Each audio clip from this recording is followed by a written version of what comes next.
Bem-vindos, Miglis! Estamos de volta, episódio 3 do podcast Devs 40+. Eu sou Dan Vitoriano, vou ser seu mentor hoje à noite aqui para falar de lógica de programação. E a nossa mentorada na nossa comunidade Devs 40+, é ela, Adriana Nakashima. Olá, tudo bem? Boa noite, todo mundo.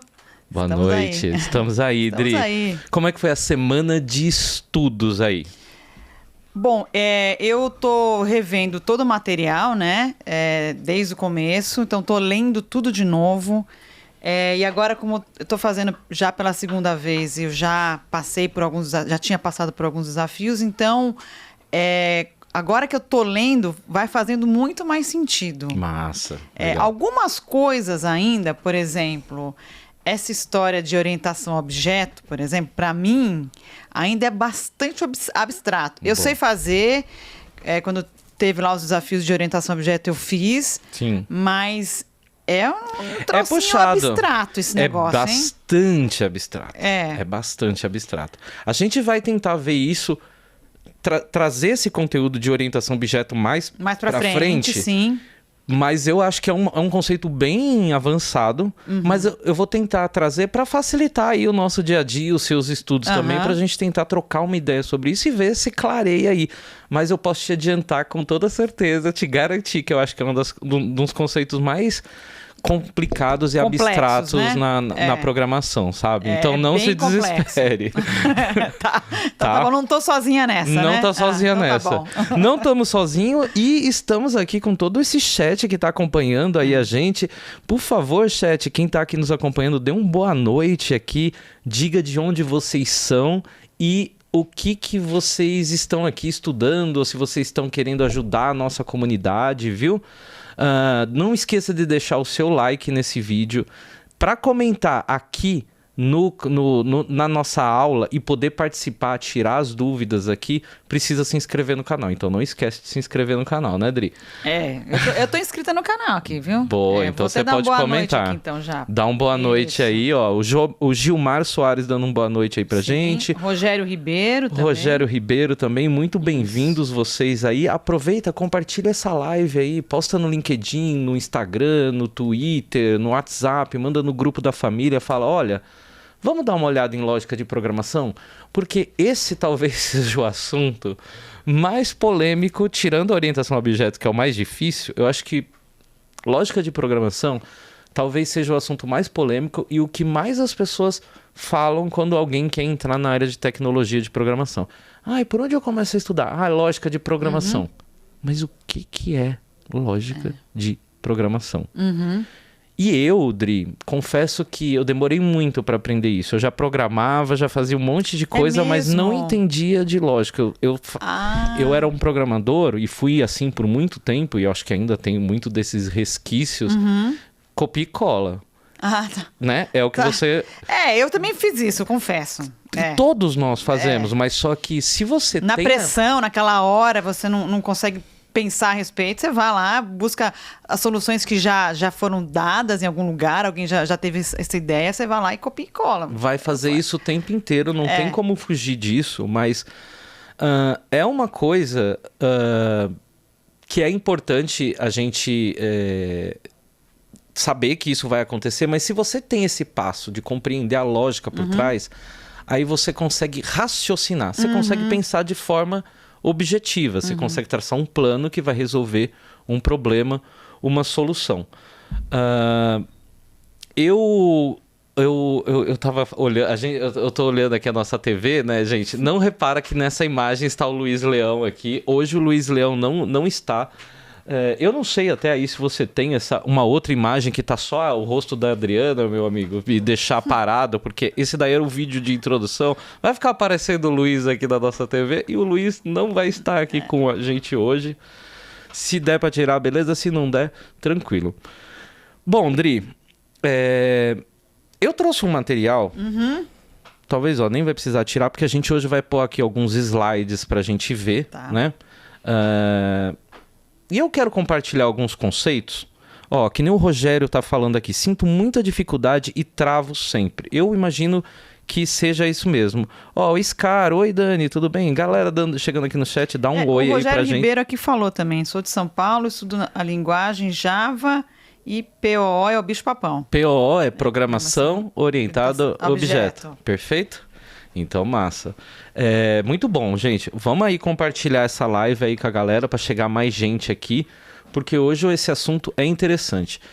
Eu acho que quando a gente entra muito nos cursos de programação, no próprio Campus Code que você fez, eu vi ali o material, né? A gente já entra muito falando de código mesmo, né?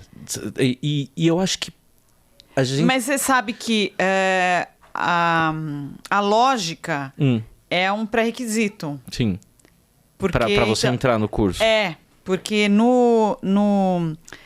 nesse primeiro teste que você faz, que é a primeira etapa, né, desse processo seletivo, tem muita questão de lógica, que não está nesse material. É lógica, aquela lógica matemática, sabe? É isso. Só que eu quero ainda falar um negócio antes da lógica matemática, que aí eu acho que o pessoal já entra nessa lógica matemática e a gente não entende por que a gente usa essa lógica matemática. Querendo ou não, o que a gente está fazendo com a lógica matemática é escrever programas dentro do nosso computador. Sim. Que vão rodar na internet, no servidor, dentro do próprio computador. Mas como é que essa lógica que a gente coloca na programação vamos dizer traduzida para que ela opere dentro do computador e, por exemplo, abra o navegador, mude de tela, faça um comando que ela vai interagir com o sistema operacional. Então eu quero dar esses passos antes, porque eu acho que esses conceitos que, pelo menos quando eu fui fazer a faculdade... Fizeram a diferença para você. Que fizeram a diferença para mim. Tá. Porque eu tava faltando essa partezinha antes. E aí eu fico pensando assim, olha... Eu acho que já até tinham me ensinado lógica de programação, if, else, as condicionais, né, variáveis, mas não tinham me dado esse contexto. Por isso que talvez eu não assimilei tão bem, sabe? Eu acho que o contexto é muito importante. Então bora ver contexto hoje. Vamos lá. Temos tela aí, meu querido, muito obrigado. Olha, temos aí na tela uma pequena descrição aí do que é um algoritmo. Então, lógica de programação vai ter muito a ver com algoritmo. Tá. Né? Algoritmo é aquela... receitinha. Uma rotina, né? Rotina, perfeito. Isso. Você falou o nome correto. O algoritmo é uma... Descreve uma rotina e a lógica de programação é tentar fazer com que essa rotina resolva alguma coisa de forma racional. Sim. Não tem... E que funcione em todas as vezes, né? Isso. Isso. Você quer que todas as vezes que eu tiver as mesmas entradas, ela vai ter sempre as mesmas saídas, o mesmo resultado. Ou seja, é racional. Isso. Não tem um desvio, não tem uma condição de pode ser que dê errado. Não, é racional. Entrou 2 mais 2, sempre vai dar 4. É lógico isso, é racional. Então a gente vai atuar dessa forma. E por isso que a gente vai ver os conceitos antes. Então, quando a gente fala de algoritmo, né? Um algoritmo ele é composto por algumas coisas e é isso que a gente estuda na lógica. Então, tem constantes e variáveis, ou seja, como eu vou armazenar dados para trabalhar dentro dessa minha rotina. Eu preciso... se eu tenho 2 mais 2 e quero somar 4, eu estou fazendo uma operação lógica, né? Estou somando um número com outro e ele vai dar um resultado. Então, o 2 mais 2 são os meus tipos de dados, né? São 2 números e eu preciso ter eles como um operando ali, né? Então, eles precisam estar dentro de uma variável, dentro de um pedaço de memória, né? Para que eu possa fazer essa conta e o resultado eu também salve ele dentro de um pedaço de memória para que eu possa recuperar depois e falar, aquela soma que eu fiz 2 e 2, quanto que é? É 4, né? Então, esse conceito de variáveis, as constantes é assim, é um número que não vai mudar, né? Por exemplo, um valor que não vai mudar. Por exemplo, Adriana nasceu no Brasil. Isso não vai mudar. Então, eu posso falar que o Brasil, né, a nacionalidade dela, é uma constante. Não vai mudar. Você sempre vai ter nascido no Brasil. Agora, a nossa idade é uma variável. A cada ano ela muda. Então, esse espaço que eu salvei na memória, ela tem que ser um espaço que eu possa ir lá e sobrescrever aquele valor, atualizar ele. Já a constante é um espaço que eu coloco aquele material e nunca mais eu vou alterar. Mesmo que eu queira alterar, ele vai falar, opa, você não pode alterar. Porque ele é um dado ali registrado de forma constante.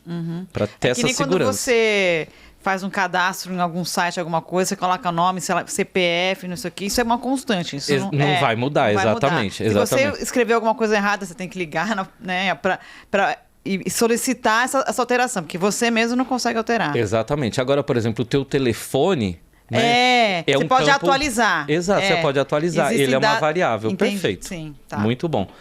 Galera que tiver dúvida, que estiver acompanhando, manda aqui pra gente também, viu? Vamos discutindo aqui, vamos participando. O que mais que a gente tem de uma composição de um algoritmo? Eu acho que o mais básico que a gente pode pensar de um algoritmo é que ele, para essa rotina funcionar, eu vou ter um dado entrando, né, uma instrução de entrada falando, olha, some 2 mais 2, né? O processamento dessas informações, então, quando eu falo assim, eu quero somar 2 mais 2, as minhas entradas é o 2, o operador, que é o mais, e o 2. O processamento disso daí é o cálculo. Eu vou pegar, então, essas duas variáveis e vou somar elas. E aí eu tenho a saída, é o resultado. Que é 4. Tá. Então eu vou ter entrada, processamento de dados, desses dados que eu entrei, meus inputs, a gente chama, né, de inputs em inglês, e a saída, os outputs. Tudo vai ser composto por isso. Tudo. Todos os algoritmos, eles obrigatoriamente vão ter dados de entrada, um processamento, que aí vai ser onde a gente vai aplicar a lógica, uma série de cálculos que a gente pode fazer, e aí a saída dos dados, que é o resultado que a gente quer. Beleza? Beleza. E dentro disso a gente usa, já até falei aqui, alguns operadores, né? Então temos operadores de atribuição, por exemplo. A variável nome pode receber a atribuição de um valor chamado Adriana. Meu nome, o nome agora aqui é Adriana, uma variável chamada nome. O identificador dessa variável, né? Esses pedacinhos que eu vou colocar na memória do meu computador, ele vai ter um nome. E o nome dessa variável é nome. No caso é nome, mas poderia ser idade, porque endereço. Exato. E aí ela recebe um valor, né? A esta variável é atribuído um valor. O atribuído nada mais é que o sinal de igual, né? Quando a gente atribui alguma coisa. Mas eu tenho outros operadores sem ser o sinal de igual. Eu tenho os operadores aritméticos, mais, menos. E eu tenho os operadores lógicos. Por exemplo, ou, e. Né? A gente às vezes não consegue ver isso na matemática, mas tem alguns símbolos na matemática. Matemática também tem. Que tem esses operadores, a gente vai ver eles na programação e eles variam de linguagem para linguagem. Mas esses operadores, em geral, eles são padrões para todas as linguagens. O e, quando eu quero combinar alguma coisa, se eu junto essa com essa, dá o quê? Esse operador ele sempre vai ser o mesmo, independente da linguagem de programação. E aí a gente tem também estruturas de decisão. Se a idade da Adriana for maior que 40, ela pode participar da comunidade Devs. Se não for maior como 40, ela pode participar como instrutora ou como ajudante. Se não, ela pode... Se ela tiver mais 40, ela pode ser aluna. Se ela tiver menos que 40, ela pode ser ajudante. Então, eu estou tomando algumas decisões. E a gente vai fazer isso muito em lógica de programação. Basicamente, a gente se resume a tomar decisões. Ó, a Scar falou aqui, POO é maravilhoso. Scar, já vou chamar você então aqui para vir ensinar orientação objeto pra gente, viu? E a outra aqui que a gente pode falar, óbvio, tem muito mais do que isso num algoritmo, tá? Temos a estrutura de repetição. Se puder colocar então agora a tela aqui no final para a gente fechar com todo mundo frisar o mesmo slide que estava. Volta. Isso, esse ali. Esse, por favor. Para a gente frisar que essas são as principais coisas que a gente vê. Tem muito mais coisas que podem compor como é que fala? Um algoritmo, né? É que a gente não tá vendo. Isso, agora tá vendo. É que a gente tem um delayzinho aqui. Então, beleza, Mai. Então é isso que a gente vai seguir agora. Só para o pessoal ver. Então, tá até ali, ó. Qualquer algoritmo terá um ou mais desses componentes para compor uma solução. Vamos estudar cada um desses componentes passo a passo. Isso daí é um slide que eu peguei na minha faculdade, viu? Valeu, Embi Morumbi. Sistemas de informação. Tô usando aí direitos autorais. Olha só, galera. Então, vamos para o próximo slide aí, Maiara, perdão. Que olha de onde que eu vim parar. Se a gente vai falar de algoritmo, eu quero vir de lá de trás. Mas eu lá quero do passado. Lá do passado, mas um passado muito distante. Dri, você já viu um ábaco? Já vi um ábaco. Você já viu? Eu já vi, acho que quando é criança, na escola, eles até deixam.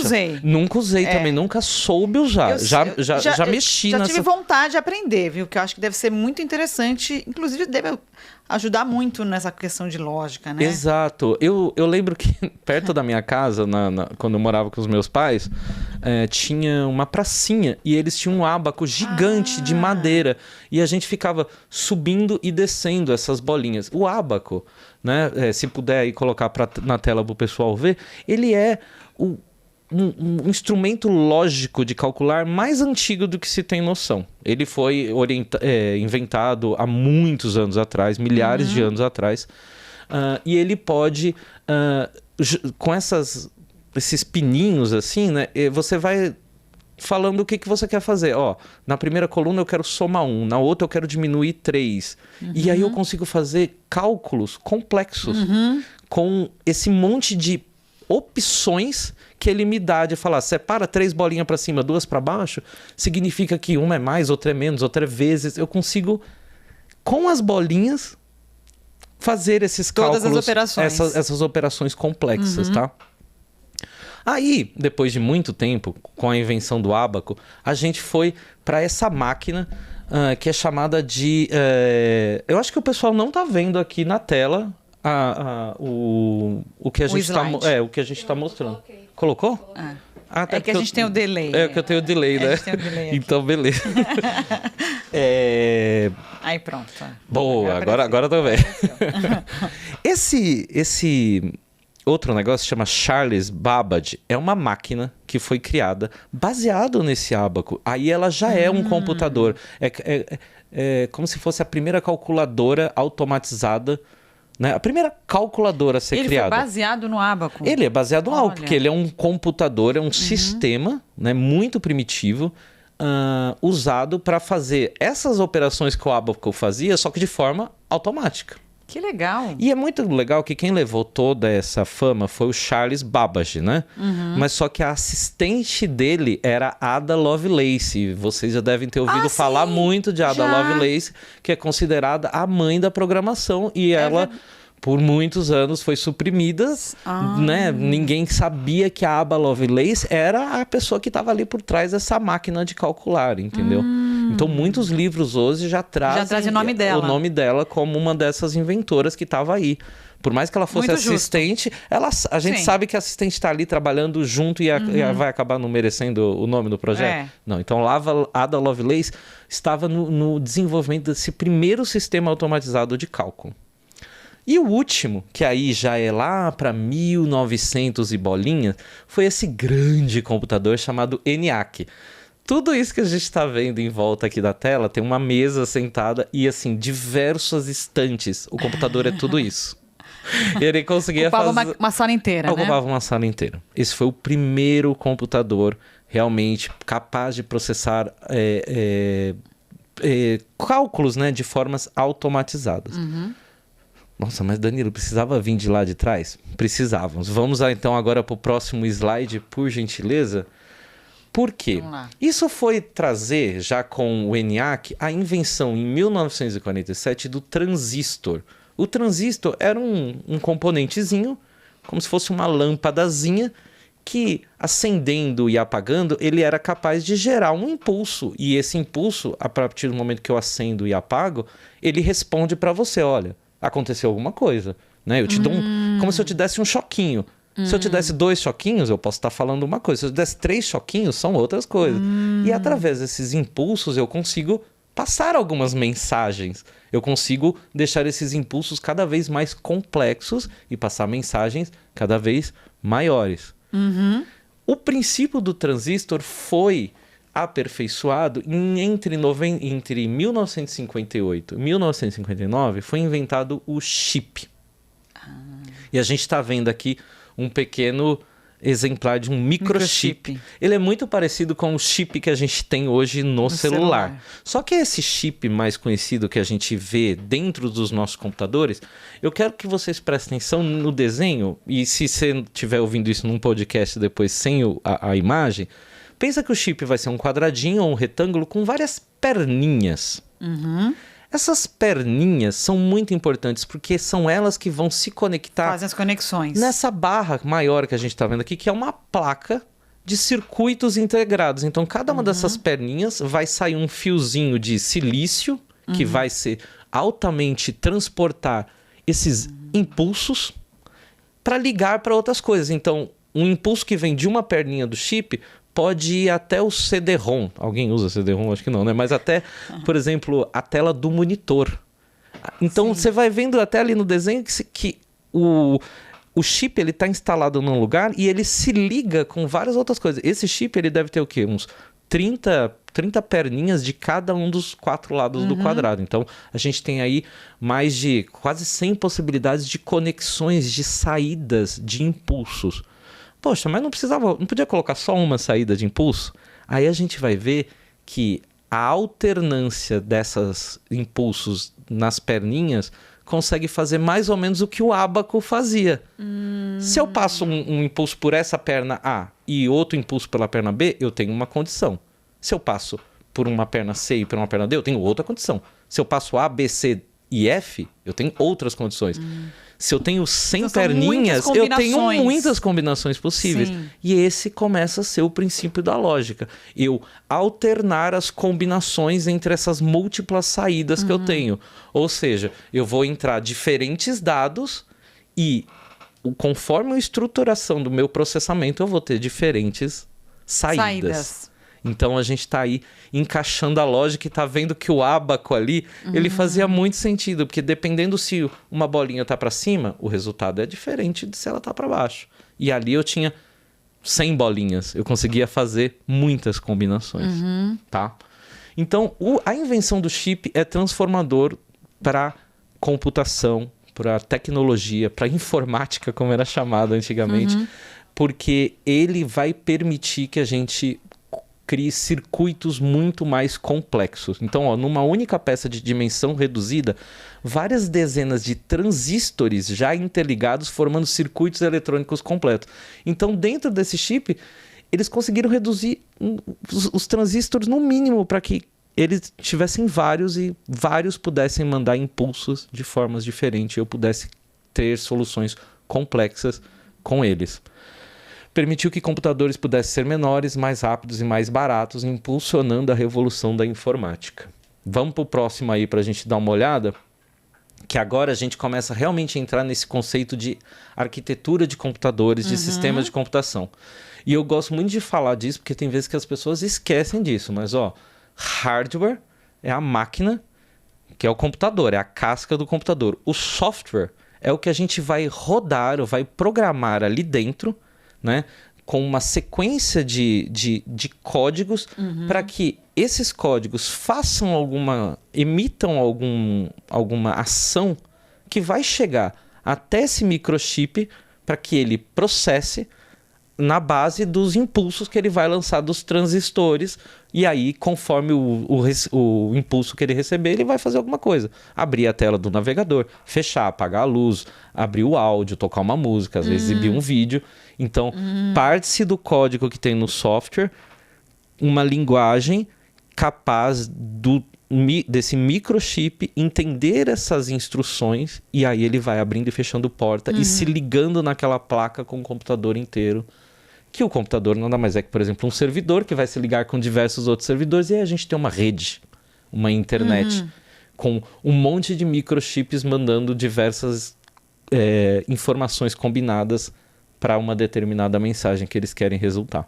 Faz sentido? Faz total sentido. Muito bom. Galera do chat, vocês estão quietinhos aí? Quero saber o que vocês estão prestando, o que vocês estão achando, tá fazendo sentido?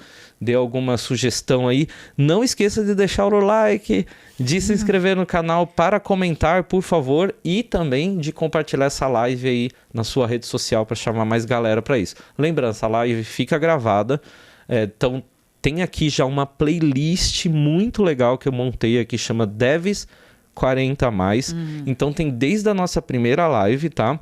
Você pode assistir desde o começo. Tem muita gente chegando pra mim, Drica, e falando assim: ai, eu tô vendo o que você tá fazendo, mas não tô conseguindo acompanhar por causa do horário, não sei o quê. Falei, gente, mas tá gravado. Tá tudo gravado, ó. E aqui a playlist, ó. Vou até colocar aqui no chat. Tá aqui a playlist pra você acompanhar do começo ao fim. Outra coisa que eu vou deixar aqui também é o nosso Discord. Né? Isso. O nosso Discord agora ele vai ter mais movimentação, tá? Porque eu tava muito preocupado. E você tem acompanhado o Discord? Eu tenho entrado lá, o pessoal tá discutindo, tá criando grupos, mas agora eu vou ter que, alguém vai ter que me ajudar a me ensinar mais mexer no Discord, porque eu quero que esses exercícios, esses desafios aconteçam por lá, entendeu? Eu sei que a gente divulga nas redes sociais, mas ter a comunidade trocando ideia lá... Isso é importante. É um ponto muito importante. Eu também preciso aprender a mexer, que ainda tô um pouco iniciante aqui Eu também, Discord. gente. Quem puder ajudar no Discord... Olha lá, o Bruno Alves falou, tá top a explicação. Valeu, Bruno. E que mais aqui? Subiu uma mensagenzinha aqui. O Edu RJ falou, Dan, vi esses assuntos na facul, tô gostando de rever. Muito bom, Bruno. Edu, eu também gosto de poder falar bastante sobre isso. Muito bem. Então agora a gente vai avançar mais um pouquinho. Peraí, a gente falou de hardware, a gente falou de hardware e people. E o people é a pessoa que usa e opera o hardware com o software, né? E aí, às vezes o que não está funcionando é a pecinha por trás na grande maioria das vezes. Que é o people. Que é o peopleware que a gente fala. E isso junto é um sistema de computação. É alguém, né, o people, que usa o hardware com o software para programar alguma coisa para ter resultado de alguma operação que se deseja automatizar de alguma forma. Muito bem. Pode passar pelo próximo, por gentileza. E aí, olha só, eu fiz esse parênteses só para a gente recapitular hardware, mas a quarta geração de computadores vem lá para 1971, quando chega o microprocessador Intel, e aí todo mundo já conhece esse nome, né? 404. O qual era um único chip, com todas as partes básicas de um processador central. Esse processador era a CPU de um computador de 4 bits. Você sabe o que é bits? Bit não é aquela combinação de 0 e 1?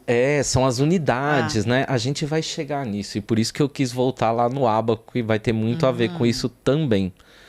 Essa quarta geração de computadores aí já começou em larga escala. O primeiro, a porta periférica que tinha, né? O primeiro entrada de dados que a gente poderia colocar dentro de um computador não é o disquete. A primeira era o próprio teclado, onde a gente conseguia enfiar dados para que o computador processasse e a tela, por exemplo, o monitor, que também é um periférico, né? Sim. Também faz parte ali do hardware, ele exibisse aquelas informações, né? O disquete é outra opção de entrada, o CD-ROM é outra opção de entrada de dados. Discos, exterior, CD, depois que veio, exato. E aí as linguagens de programação que foram sendo desenvolvidas como software, onde o sistema operacional que está rodando ali dentro daquele hardware fosse capaz de interpretar essas linguagens de programação. O que acontece? Muita linguagem de programação foi feita e o hardware ele não era capaz de ler ela. E aí então você instala alguma outra coisa que pode ser instalada em qualquer tipo de hardware, e aí a gente volta lá para os nossos...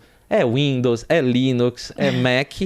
E são os aquele processadores, sisteminha, né, vai ser capaz de interpretar a linguagem que você está fazendo para conversar com o sistema operacional. Porque nem toda linguagem é escrita e conversa direto com o sistema operacional. Existem algumas linguagens que fazem isso. Por exemplo, Assembly é uma linguagem que a gente chama de baixo nível. Você os comandos... Ainda existe? É uma coisa antiga, né? Existe. Tem bastante gente ainda que mexe com isso daí. E se você falar que não existe, sempre vai aparecer alguém aqui falando, eu mexo, entendeu? E aí, mainframes, que são os computadores de banco, eles são processados com código que vai ser interpretado direto pelo sistema da máquina mesmo. Não tem um intermediário transformando aquele código num sistema que um operacional vai ler. Não, a própria máquina é capaz de entender essas entradas, os inputs. Sim. E... Porque não precisa interagir com ninguém, né? Tipo, a gente não tem que interagir com ele. A máquina já processa e passa informação já entre... Né, Exato, entre o sistema dele mesmo. Sim. Muito bem, então a gente chegou na 4ª geração. O próximo, por favor.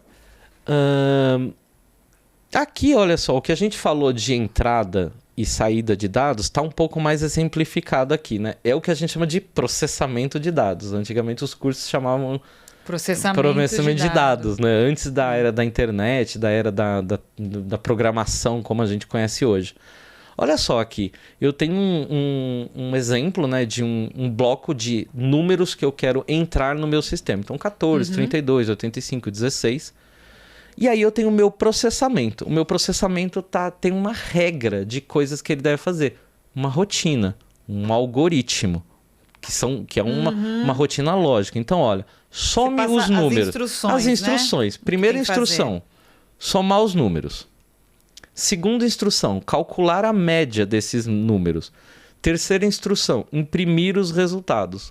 Então, nesse processamento, eu vou receber os dados de entrada, vou fazer a lógica, né, que é somar os números, tirar a média, e aí eu vou ter a saída. Então, por exemplo, relatório, a média de todos esses números que eu entrei é 34.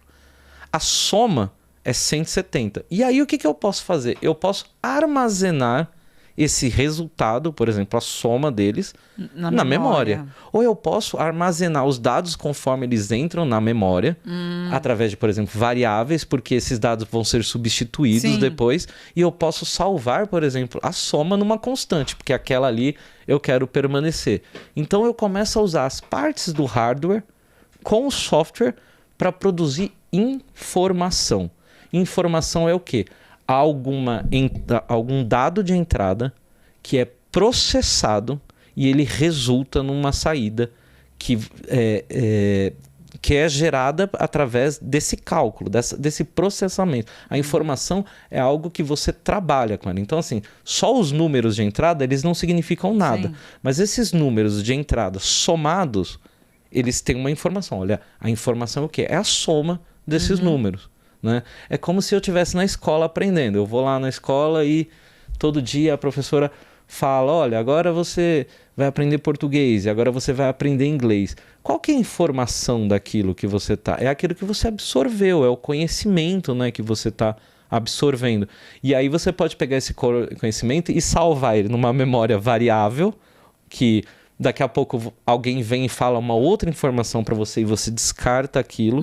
E aí você tem uma nova informação. Pensa no Big Brother, né?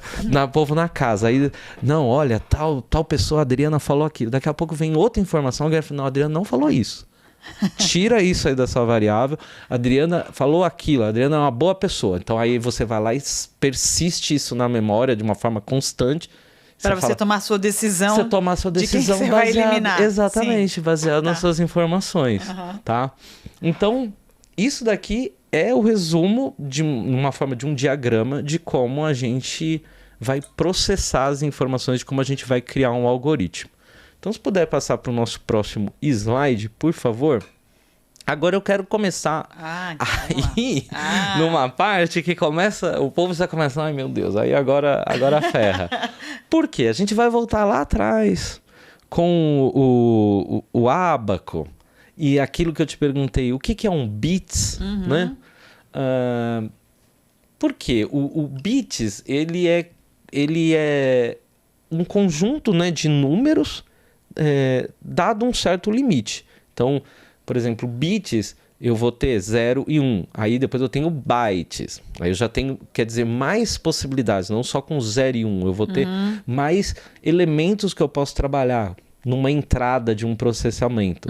E aí eu tenho megabytes, eu tenho kilobytes, eu tenho gigabytes. Hoje, quando a gente compra a internet, a gente compra não sei quantos gigas de internet. Então, você imagina quantos milhões de números tem ali de combinações de 0 que eu e 1. posso fazer. Sim. Então, é muito importante quando a gente vai falar de lógica, e aí começa os passos que mudaram para mim, entender que existem sistemas de numeração. Né? Então a gente tem o sistema decimal, que é muito conhecido, que é o que a gente usa na vida, que é o 0, 1, 2, 3, 4, 5, 6, 7, 8, 9. Com esses números aí você consegue fazer todos os outros.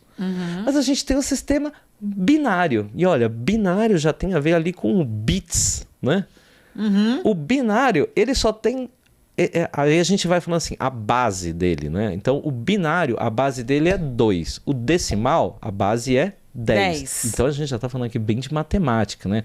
Você vai lá estudar álgebra, a gente vai ver um pouco disso. Você fala, nossa, isso daí tá em qual base? Por qual número que eu vou multiplicar ele? Por 10, por 2. O binário, a base é 2. Ou seja, a gente tem 2 algoritmos que a gente pode trabalhar. 2 algarismos que a gente pode trabalhar. No caso, o 0 e 1. Toda a computação vai ser muito desenvolvida em cima disso, do 0 e do 1. Então, é o básico, é o sistema binário. 0 e 1, eu consigo fazer diversas condições e aí eu já começo a fazer a máquina tomar decisões. Então, ali no ábaco, eu levantava uma bolinha, subia uma. Eu estava fazendo condições binárias, assim, ou é esse ou é aquele. Ou eu subo ou eu desço a bolinha. Eu não tenho outra opção de ir para o lado. Né? Eu subo ou desço. Com esse monte de combinações, eu começo a criar as minhas condições, ou seja, as decisões que a máquina vai tomar. O ábaco não fazia isso sozinho.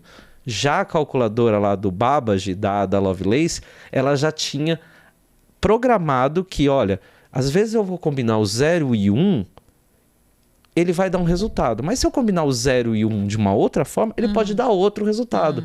Então, se eu informo para a máquina que ela tem essas possibilidades de combinação e dependendo dessas possibilidades de combinação, o resultado vai ser determinado, eu vou dando para ela a rotina, a receita do que ela vai poder trabalhar em cima. Ela não vai conseguir inventar nada. Ela vai ter que seguir aquelas limitações que ela tá. Você determina, né? O que cada combinação vai significar. Exatamente. E ela vai seguir ali em cima e ela começa, a partir das entradas do número, ela já sabe o que fazer e eu não preciso pensar. Eu entro os números, a máquina processa para mim e me dá o resultado. Aí a magia de que o homem constrói a máquina e automatiza suas tarefas e é para isso que foi se inventado essas coisas, né? Dentro desses sistemas de numeração, existem também o sistema ternário, quaternário. O ternário é com 3 números, por exemplo, 0, 1 e 2. Quaternário, 0, 1, 2 e 3. A gente não usa muito. Sempre parte do 0, né? Sempre parte do 0. Todo no sistema de numeração, numa programação, ele conta, em geral, a partir do número 0. O algarismo 0. Tem que começar com ele, porque o 0 faz parte do nosso... Faz muita coisa o 0, né? E aí tem zeros mais zeros na conta. Tá lascado, né? Aí, olha só, a gente tem também o octal, sistema de numeração octal, que a gente não usa muito.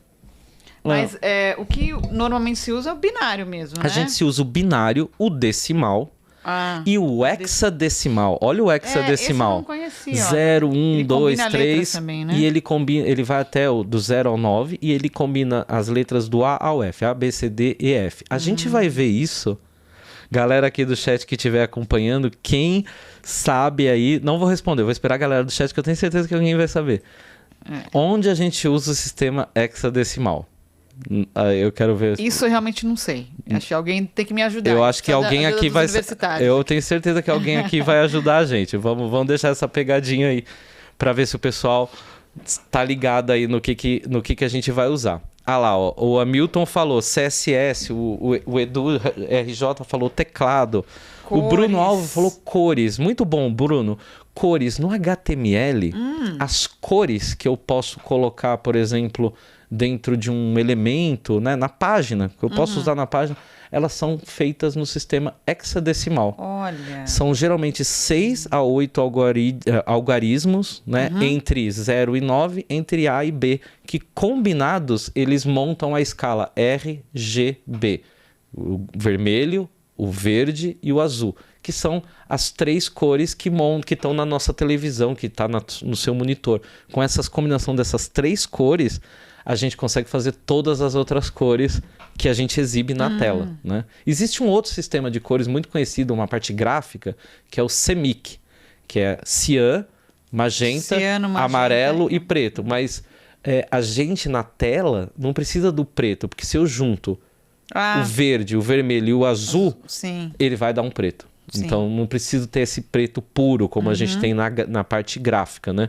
Então no HTML a gente usa o sistema hexadecimal. Olha, legal. Mas aqui a gente vai brincar muito com o binário. Binário. É o binário que é o nosso xodozinho aqui. Então vamos para o próximo para entender por que os sistemas de numeração eram importantes.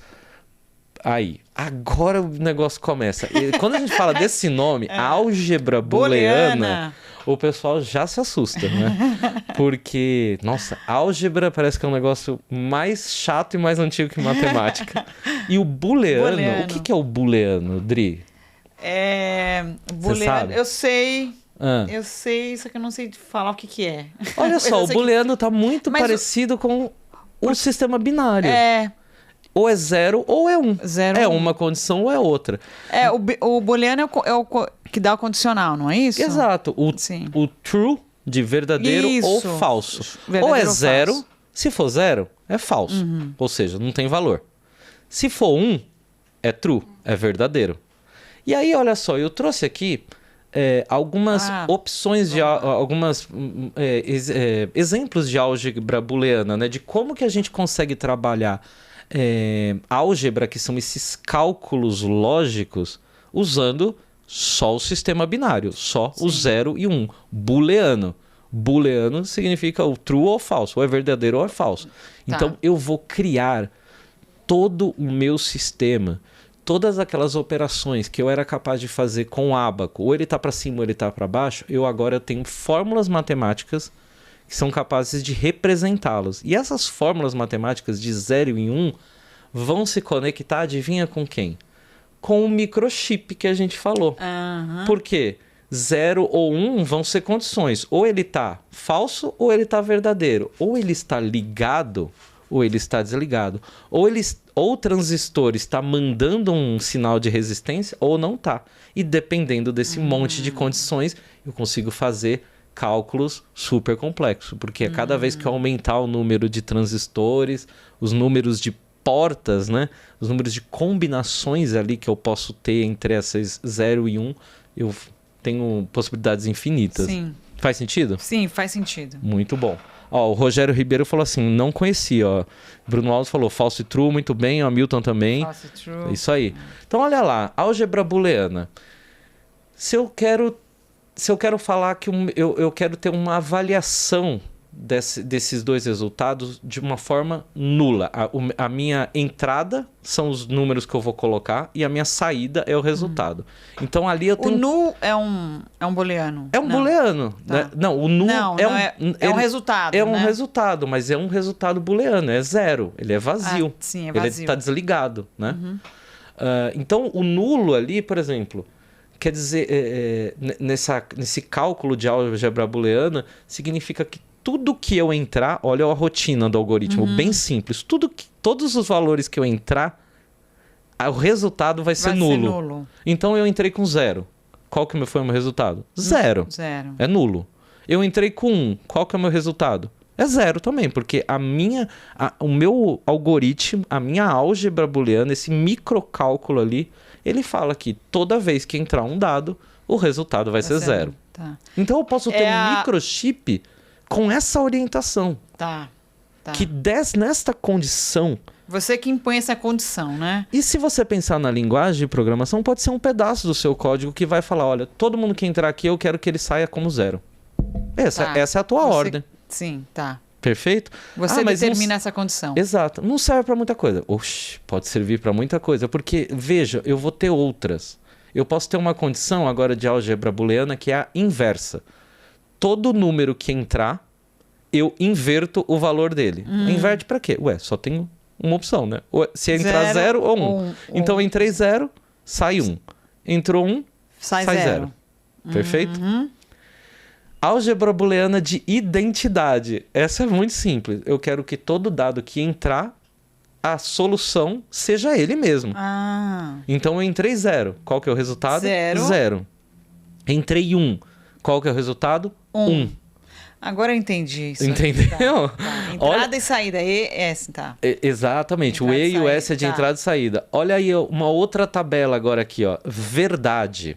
Significa que todo dado que entrar, eu quero que ele seja verdadeiro. Então, é o contrário da nula. Todo dado que entrar, ele era falso. O verdadeiro, quer dizer, entrei como 0, qual que é o resultado? 1. Porque o 1 é o verdadeiro. Entrei 1, qual que é o resultado? 1 também. Tá. E aí a gente começa a ir para os cálculos maiores. Os mais complexos, que é chamado de tabela da verdade. Nossa! Olha só o exemplo aqui, como eu tenho. Eu já tenho agora 3 entradas. Né? Então eu tenho uma coluna X, uma coluna Y e uma coluna Z. E dentro dessas entradas, eu só posso trabalhar 0 e 1. E olha só, essa nossa tabela, ela tá então com essas 3 possibilidades, mas olha só, ela tem... O que é o F ali? O F é o resultado final dela, tá. né? É a fatoração dela ali. Então, essa tabela da verdade, ela tem aí, deixa eu ver aqui, 1, 2, 3, 4, 5, 6, 7, 8 opções de combinações, dado que eu vou poder entrar... Vou ter 3 entradas. Então, eu tenho 3 entradas de dado, sendo que em cada uma delas eu vou entrar 0 e 1. E aí eu posso fazer com esses zeros e 1, dado 3 entradas, 8 combinações diferentes. Não consigo fazer mais nada. Todas as possibilidades. Se eu tiver 3 entradas, dessas 8... entrada 0 e 1, são 8 fases. Você não consegue combinar mais nenhum resultado diferente aqui. Dando 0 e 1. Tá, entendi. Entendeu? Tá, entendi. Então vamos lá. Ó. A combinação de 0 e 1 colocando 3 três posições, né? Isso. Você vai ter... São essas possibilidades de combinação. Esse é o total de possibilidades de combinação. Exatamente. É isso, né? Não tem como... Por isso que a gente está falando de lógica. Mas Danilo, daria para fazer uma nona linha? Não dá. Não dá. É lógico, é racional. Esgotou. Com 0 e 1, entrando 3 propriedades, é isso que você consegue fazer. Então não tem um erro, não tem um desvio, não tem uma possibilidade. E se? É lógica. E a partir dessa lógica você consegue dar instruções claras para o computador, para a máquina, de o que ela tem que fazer. E ela sempre vai retornar o mesmo resultado, porque é lógico, não tem outra forma de fazer. Aqui no caso, você determinou o que você quer que seja o resultado. Para cada combinação. Exato. Eu posso ter falado que ela era uma tabela de verdade de identidade ou inversa, né? Então, por exemplo, na primeira linha, eu entrei com tudo 0. Sim. Qual que vai ser o resultado? 0. Na segunda linha, eu entrei com 2 zeros e 1. Qual que é o resultado final? 1. Porque a condição ali é, se eu tiver um número positivo, o resultado é positivo. Tá. Na segunda linha, eu entrei com 0, 1 e 0. Qual que é o resultado? 1. Na segunda linha, eu entrei 0, 1 e 1. Qual que é o resultado? 1 também, não vai ser 2, não existe 2. Ou seja, eu tenho uma condição ali onde o meu 1, a quantidade de 1 é maior que o 0, então ele é um valor verdadeiro. Tá. Já na de baixo, olha só, eu entrei com 1, 0 e 0, e o resultado deu 0. Por quê? É a condição dessa tabela. Tá. Isso é dado, né? Isso é dado, porque eu estou colocando, por exemplo, nessa minha tabela, eu posso colocar... o nula e o inverso, ou a identidade, ou a verdade, tudo junto. Eu posso falar, se eu tiver 2 números depois de entrar 1, o resultado vai ser 0. Tá. Então, dependendo da sua condição, a sua tabela verdade vai ter esse resultado. Mas o importante é a gente entender que não existe outras formas de você calcular isso. Você calculou aqui absolutamente todas as possibilidades de combinação entre 0 e 1 se você entrasse ele 3 vezes dentro de um algoritmo. Tá. O Gilmar falou, pode pôr na tela, por favor. Acho que a gente colocou aqui, se conseguir colocar... agora tá na tela. Fechou. Então acho que deu para fixar aí, né, Gilmar? Dá uma resposta aí pra gente se você viu aí, tá tudo certo. Dá o seu print aí, Gilmar, tá? E se quiser mais material depois, entra lá no nosso grupo do Discord e pede aí pra gente. Deixa eu pegar uma água aqui. Isso. Peraí. Cadê a mochila? Eu sempre perco a mochila aqui, né? Tá aqui, não? Não tem copinho aqui, você consegue? Um copinho depois pra mim? Isso, já pode deixar nessa tela aí que é a que eu me viro. Isso que eu falei aqui, da tabela da verdade, ela vai começar com o nosso objetivo a criar circuitos muito mais complexos. Esse primeiro desenho que a gente está vendo aí é um circuito lógico. Diagrama lógico. Diagrama lógico. Olha lá, eu tenho x, y, z. Ou seja, 3 possibilidades de entradas de dado. Igualzinho nossa tabela que eu tinha ali. Eu vou poder entrar zeros e 1. E aí, olha só. Eu tenho uns desenhos meio estranhos. Um parece uma meia-lua e o outro parece uma flecha. A cada entrada, eu posso ir para 2, obrigado. A cada entrada de dado, eu posso tomar duas condições, porque é binário. Sim. Eu entrei com 0 e 1, ou eu posso fazer verdade, eu posso resultar como 0, ou eu posso resultar como 1. Tá. Essa meia-lua, ela vai significar, por exemplo, uma operação lógica. Se eu junto 0 e 0, 0 e 0, eu tenho uma condição. Aquele outro desenho que parece uma flecha... Se for ou. Então eu começo agora a ter representações gráficas para colocar as minhas condições. E esse diagrama lógico, ele é uma representação de forma de diagrama da tabela de verdade. Porque eu vou passando as condições. Então, eu entrei 0 e 1. O que ele vai sair? Ele vai sair 0, por exemplo. Se aí eu for juntar o 0 com o 0 e 1 que veio de outro lugar, qual que vai ser a condição? Eu vou afunilando e vou fazendo cálculos dependendo das condições que vai chegando de cada um deles. E aí, no final, eu vou ter um resultado ali final.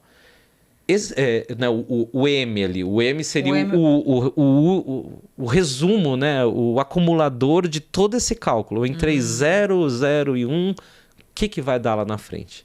Então...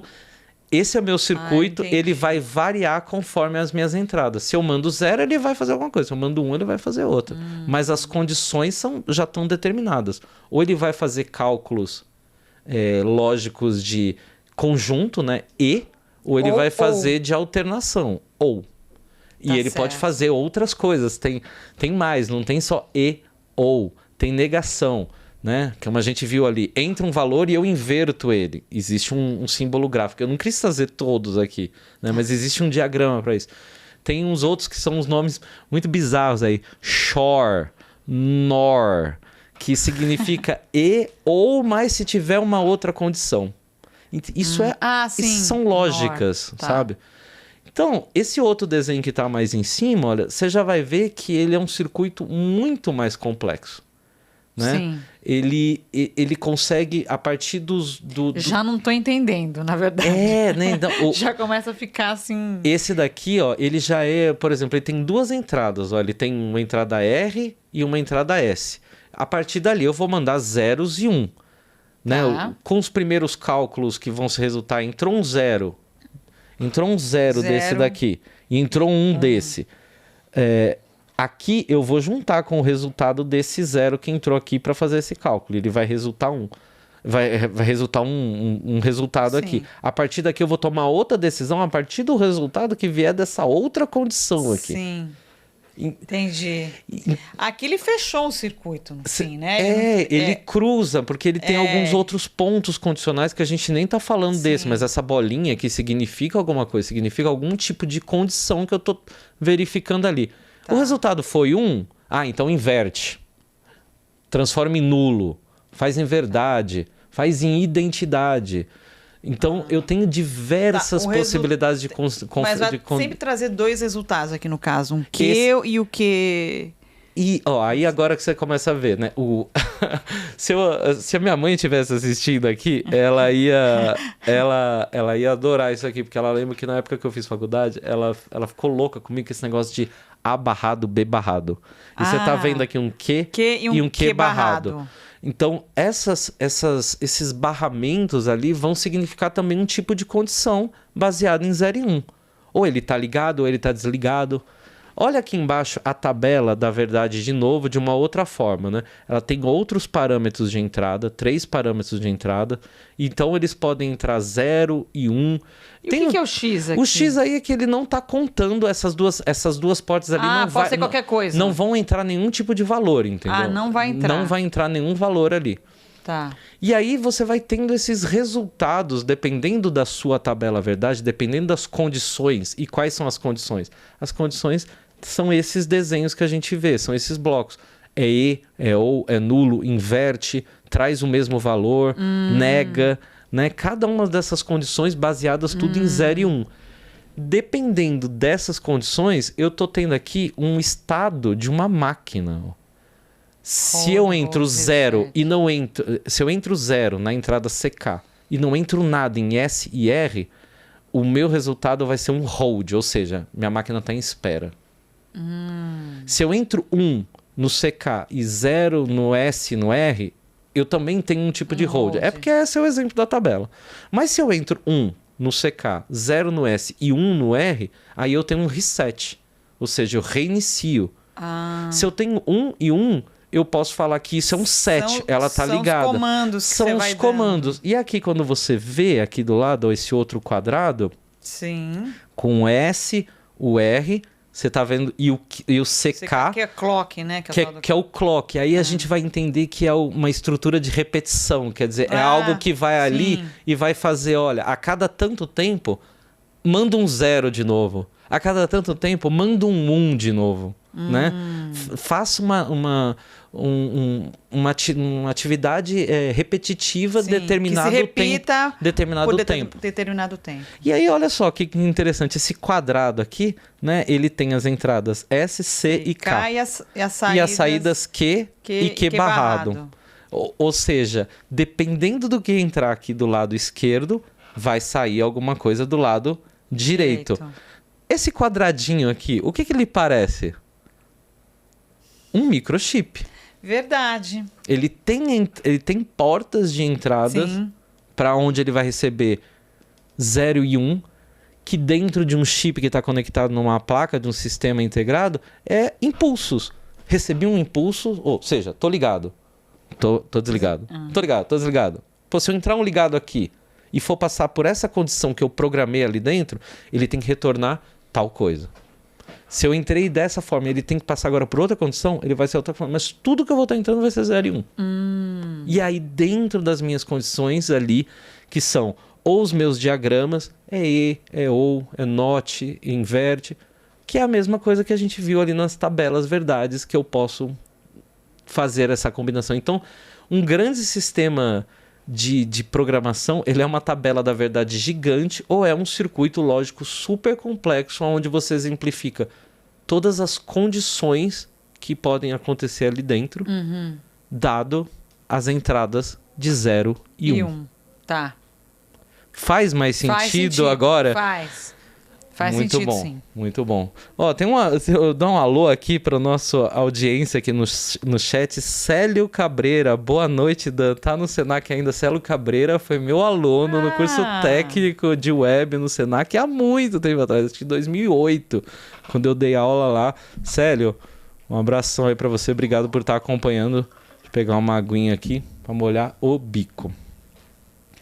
Muito bem, então. Você tá ouvindo um chiadinho? Eu tô ouvindo um chiadinho. Será que é o meu microfone? Não sei de onde tá.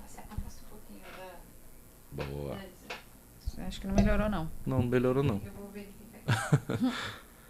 Vê se vocês estão ouvindo um chiadinho aí, galera do chat. Dá um alô aí pra nós. Muito bem, então. Então, olha onde que eu quis chegar. Eu quis vir do ábaco pra gente entender que a gente tinha essas condições lógicas, que aí se inventou o transistor, que era capaz de mandar impulsos. Esse transistor foi aperfeiçoado para um microchip, que na verdade eram uma máquina capaz de aplicar condições ali dentro, dado as entradas que você tinha, de 0 e 1, que eram os impulsos do microchip. Ou ele tá ligado, ou ele mandou um impulso, ou ele não mandou. Diria minha mãe que é a genialidade da vida, né? A vida é muito simples, né? ou é o bem, ou é o mal, ou é pra cima, ou é pra baixo. É o 0 é o 1. É o 0 é 1, é a dualidade da vida, né? Sim. Então, a gente parava a pensar em como... E eu gosto de trazer dessa abordagem porque eu acho que isso desmistifica que a programação é complicado. Se você olhasse, não, mas é só 0 e 1, é fácil. Só que aí você enxerga uma tabela dessa aqui, você fala, meu Deus, não é fácil. Mas é importante a gente ter esse conceito. Isso faz a gente pensar de forma mais racional com a lógica. Olha, eu vou ter essas opções. No final, se eu conseguir pegar um problema complexo e ir destrinchando partes dele até que ele reste 2 únicas opções, o 0 e o 1, é muito mais fácil de eu conseguir raciocinar em cima disso. Com certeza. Né? Muito bem. Foi muito bom. Gostei muito dessa apresentação que você trouxe. Porque eu não conhecia, não tinha essa noção, não. Boa. Que vinha do ábaco. Você tinha visto isso? Não tinha visto ainda. Não, isso não tinha visto. Legal. Eu achei que as pessoas não tinham visto isso. Eu acho que isso para mim fez muita diferença. Por isso que eu quis trazer. Muito bom, gostei. Boa. Vamos pro próximo então, galera. Agora que a gente já fez esse conceito mais de lógico, já viu esses desenhinhos, a gente agora começa a se aproximar da lógica de programação aplicada numa linguagem mesmo. No caso aqui, a gente ainda não está vendo nada de JavaScript, tanto que esses exemplos aqui, eles foram tirados da minha apostila, e na faculdade eu aprendi em Java. Então você vai ver que muitas das coisas aqui servem de forma universal para uma linguagem ou para outra, tá? Tá. Então olha lá, uma das partes que a gente falou importantes da linguagem de programação é os tipos de dados. Quais os tipos aí que a gente está vendo de dados? Isso já vai entrando um pouco no que é na programação, na programação, né? mesmo. Eu acho que é uma das primeiras coisas que você aprendeu. Sim, é uma das primeiras coisas. Boa, perfeito. É. Existe um livro muito legal, tá? Da Loiane, que chama Estrutura de Dados com JavaScript. É um best-seller, acho que já está na 3ª edição. A Loiane é uma programadora brasileira. Atualmente ela mora na Flórida, trabalha no Citibank há muito tempo e ela já é autora de mais de 10 livros, além de cursos gratuitos gigantes no YouTube. E esse livro dela vai explicar toda essa parte de variáveis, tipos de dados, com a linguagem JavaScript. Então, primeiro a gente vai começar a ver os conceitos.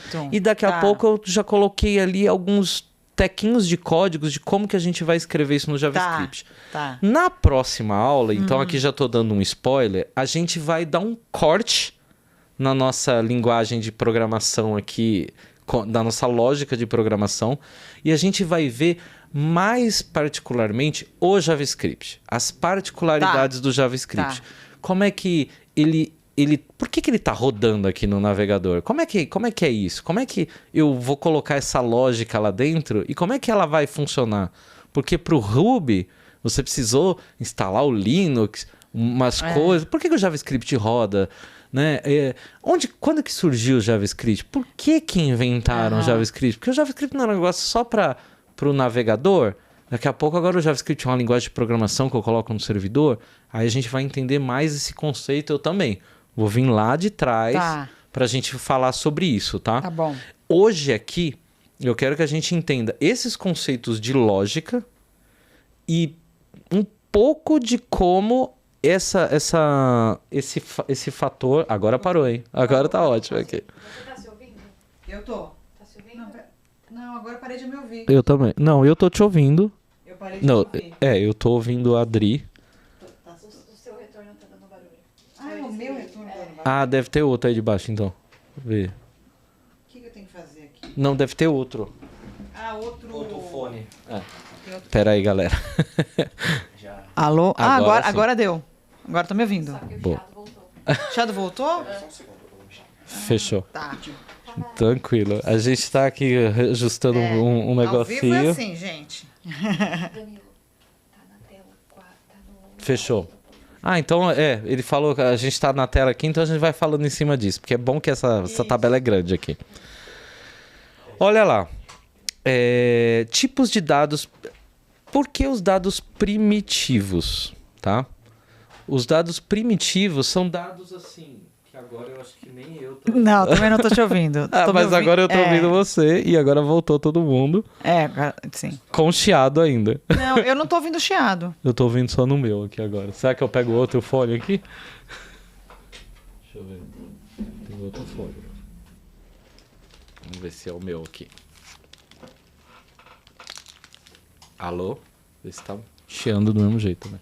Eu não tô ouvindo chiado. Vamos ver se é o meu. Vamos ver.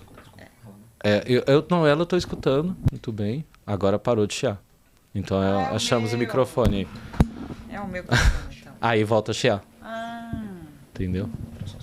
Tá. Ele vai trocar aqui, gente. A gente tá um momento aqui de setup. Acontece nas melhores famílias. Eu vou continuar falando aqui.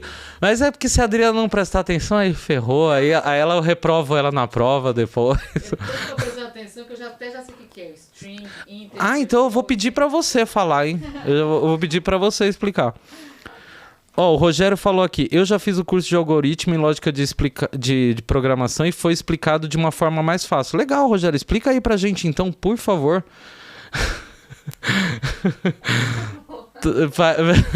Manda aí o que você aprendeu aí, porque é muito bom a gente saber se tem outras formas mais fáceis de a gente entender, tá bom? Na paz aí, na moral. Bom, vou voltar aqui pra gente entender um pouco desses dados primitivos novamente. Então, esses dados primitivos, assim, são dados que a linguagem de programação tem aquilo como uma forma nativa. Você não precisa criar ou instalar nada. Ela basicamente já traz esses dados primitivos ali, tá? Então, os dados primitivos... Ainda não, ele está sem o microfone ali. Os dados primitivos... Vamos lá, vamos conseguir. Os dados primitivos. A aritmética. Quem assistiu Chaves aí? A aritmética. Bom, vamos lá. Os dados literais. Então, por exemplo, uma letra, um caractere, um número, são dados literais. Não tem nada ali na linguagem que está criando. Já vem, assim, a partir do momento que eu vou inserir uma letra, ela entende que aquilo ali é uma letra. A partir do momento que eu insiro um número, ela entende isso como um número. Dentro dos números, ela vai... Opa, tô voltando. de volta. Estamos de volta. Obrigada, viu? Sem chiado, eu acho. Eu não tô ouvindo chiado. Eu mas... também não. Ufa. Beleza. Obrigada, tranquilo, gente. Valeu aí. Então vamos lá, Adri. Tava falando dos literais, beleza? Tá. Os inteiros, que aí a gente tá falando, poderá receber números inteiros ou negativos. Então, é um número Sim. inteiro, né? Olha só, aqui nesse conceito tem também o real, também conhecido como ponto flutuante. Ponto flutuante. Então, dependendo da linguagem, vai ser, por exemplo, 10.5. Tá.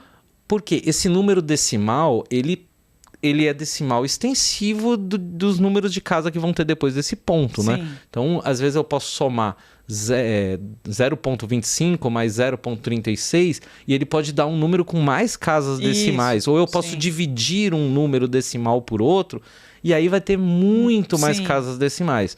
Então, todas as linguagens vão estar preparadas para trabalhar esse número decimal de uma determinada forma. Tem muita gente que critica até o JavaScript, porque o JavaScript, assim, tem algumas partes com cálculos com decimais que ele faz alguns errinhos, porque a implementação da linguagem foi feita dessa forma. Meio que de uma forma errada, equivocada. Então, dependendo da soma que você vai fazer ou do cálculo que você vai fazer com números decimais no JavaScript, a gente recomenda ali tomar um cuidado. Então são Isso algumas só acontece particularidades. No JavaScript? Podem ou acontecer tem em várias outras linguagens. Toda linguagens? linguagem tem seu probleminha. Tá. Existem até alguns livros muito interessantes que eles servem só para falar dos problemas de cada linguagem. Então a pessoa vai lá e escreve um livro com os erros do JavaScript, os erros do C#, os erros do Java. E aí, conforme as versões vão tendo, o pessoal vai corrigindo. É isso que eu ia perguntar. Eles vão atualizando também, né? Exatamente. E aí- Mas algumas coisas que são muito bases da linguagem, elas vão permanecer para sempre, porque...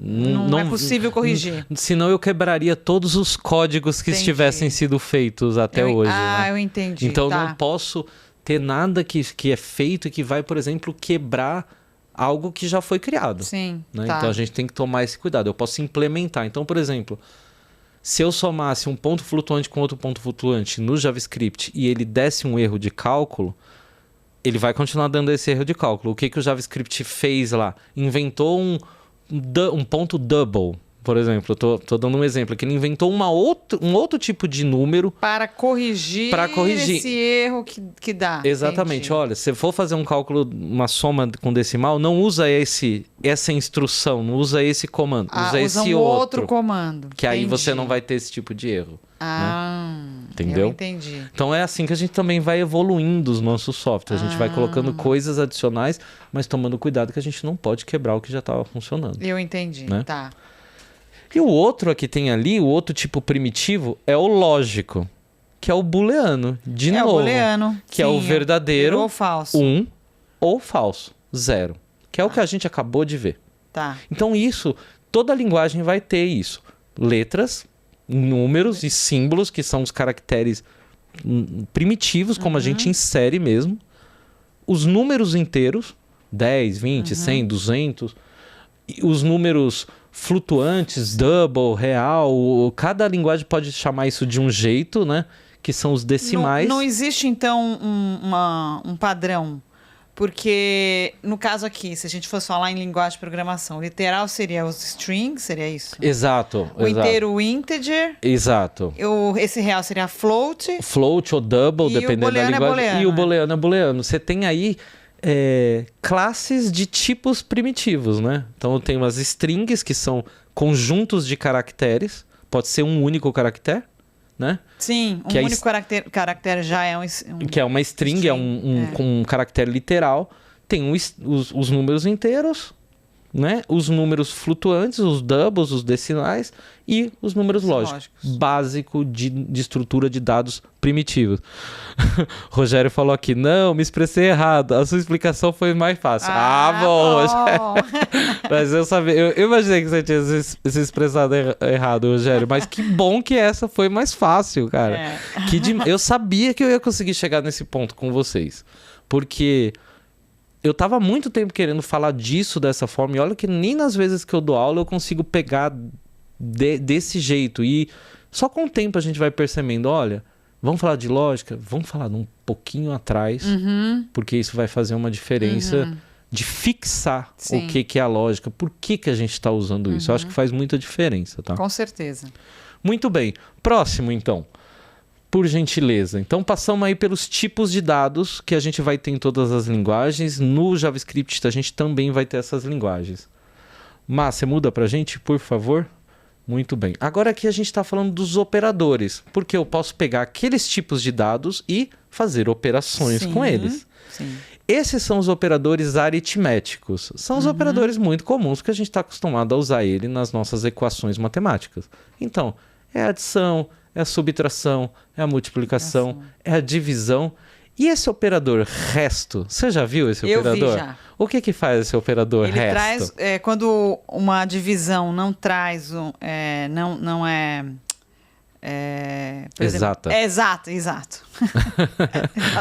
Quando a divisão não é exata, ele traz O resto. É o resto. O resto. É o módulo, né? Chama o módulo. Então, olha lá, eu dividi 10 módulo de 3, sobra, o resultado é 1.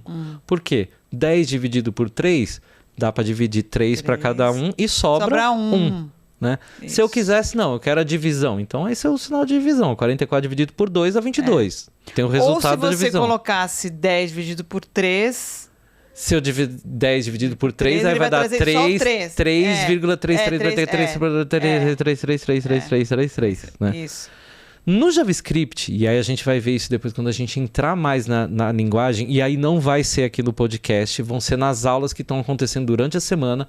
Essa semana a gente teve aulão, que a gente brincou com GitHub, que a gente brincou com Git, mexemos com o terminal, mexemos com o Visual Studio Code. Essas próximas semanas vão ter mais, para aí sim agora a gente começar a praticar essa lógica com o JavaScript aplicado. No JavaScript a gente vai ter uma condição muito particular com esse sinal de adição, o mais. Porque ele no JavaScript, em algumas outras linguagens, ele também serve como um sinal de concatenação. Ah, sim. Se eu tenho uma string escrito Danilo, e aí eu concateno com uma outra string, um outro conjunto de caracteres chamado Vitoriano, eu vou escrever junto Danilo Vitoriano. Isso. Se eu tenho 2 mais 2, eu estou somando, então dá 4. Sim. Mas se esses 2 mais 2, ao invés de eles não forem o número, não forem números, forem strings, vai dar 22. Vai dar 22. Então olha como é que o tipo de dado faz diferença. Sim. Se eu estiver somando 2 números inteiros, ele vai fazer uma soma aritmética. 2 mais 2 é 4. Se esses 2 operandos forem literais caracteres, ele vai concatenar como se fossem 2 textos. Sim, tá? como se fossem 2 textos. E aí o JavaScript é maravilhoso, que ele tem vários probleminhas nesse... porque tem esses probleminhas. Porque aí isso trouxe para o JavaScript um preconceito de que isso dá muito problema na linguagem. E isso afastou as pessoas de aprender o JavaScript por um bom tempo, desde que ele existiu. Só depois de algumas atualizações do JavaScript, mais específica a versão 6 do JavaScript, que eu acho que foi lá para 2015, para você ver como é que é recente. Que no JavaScript foi implementado, por exemplo, o padrão de orientação objeto. Não tinha. Algumas outras relações entre tipos de dados foram aprimorados para que esses erros não acontecessem. E aí as pessoas começaram a olhar o JavaScript como uma a usar o JavaScript como uma linguagem de programação, porque ele não era usado como uma linguagem de programação. Ele era usado como um auxiliar na construção de páginas web. Então eu estava lá no meu HTML, no meu CSS, eu colocava um pequeno script para que fizesse alguma coisa. Sei lá, cliquei num botão. Na hora que eu clicar nesse botão, o JavaScript vai pegar o comando desse botão e vai mandar, por exemplo, esse dado para um banco de dados. Então ele fazia essa conexão, era quase uma linguagem auxiliar. Depois dessas mudanças, o JavaScript virou uma linguagem de programação como um Java, como um Ruby, capaz de você fazer o sistema inteiro em cima dessa linguagem. Onde está tendo esse aulão? O Edu perguntou aqui. Esse aulão ele tá rolando aqui no YouTube também. Nessa playlist que eu compartilhei aqui no chat, ele já tem o último aulão. Ele está aqui disponível no YouTube. Mas a gente está divulgando ele nas redes sociais e principalmente lá no Discord. Eu acho, Dri, que eu esqueci de divulgar esse episódio hoje no Discord. Deixa eu ver. Acho que sabe por quê? E é complicado quando eu não divulgo, porque o pessoal não vem.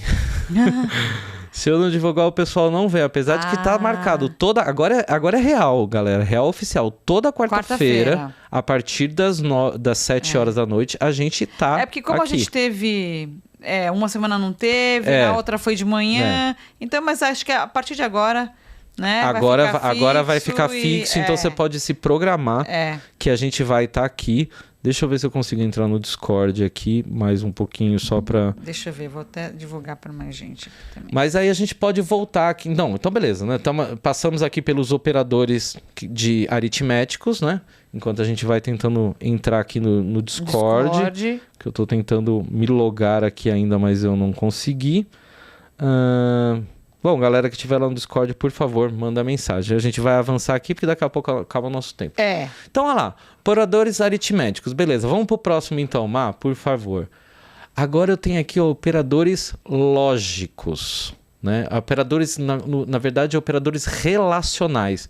Poxa, tá escrito em Java. Mas isso aqui não era de JavaScript. Eu quis deixar o do Java para mostrar que isso vai ser igual em todas as linguagens. Então, o que é o operador relacional? Ele vai relacionar um operando com o outro. O que é relacionar um operando com o outro? Então, eu tenho aqui, lembra da nossa tabela da verdade? 0, né, e 1. Eu posso fazer algumas condições relacionadas com eles. Né? Eu posso falar 0 é maior que 1, o 0 é menor que 1.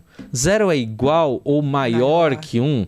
Aí que eu estou trabalhando só com o binário, mas essas condições elas vão ser feitas com todos os outros tipos de dados que a gente tem. Todas as linguagens não usam isso, não é igual? Todas as linguagens usam essa mesma representação essa mesma representação. Tá, porque do Ruby é igual. É igualzinho, né? Então, olha lá, eu tenho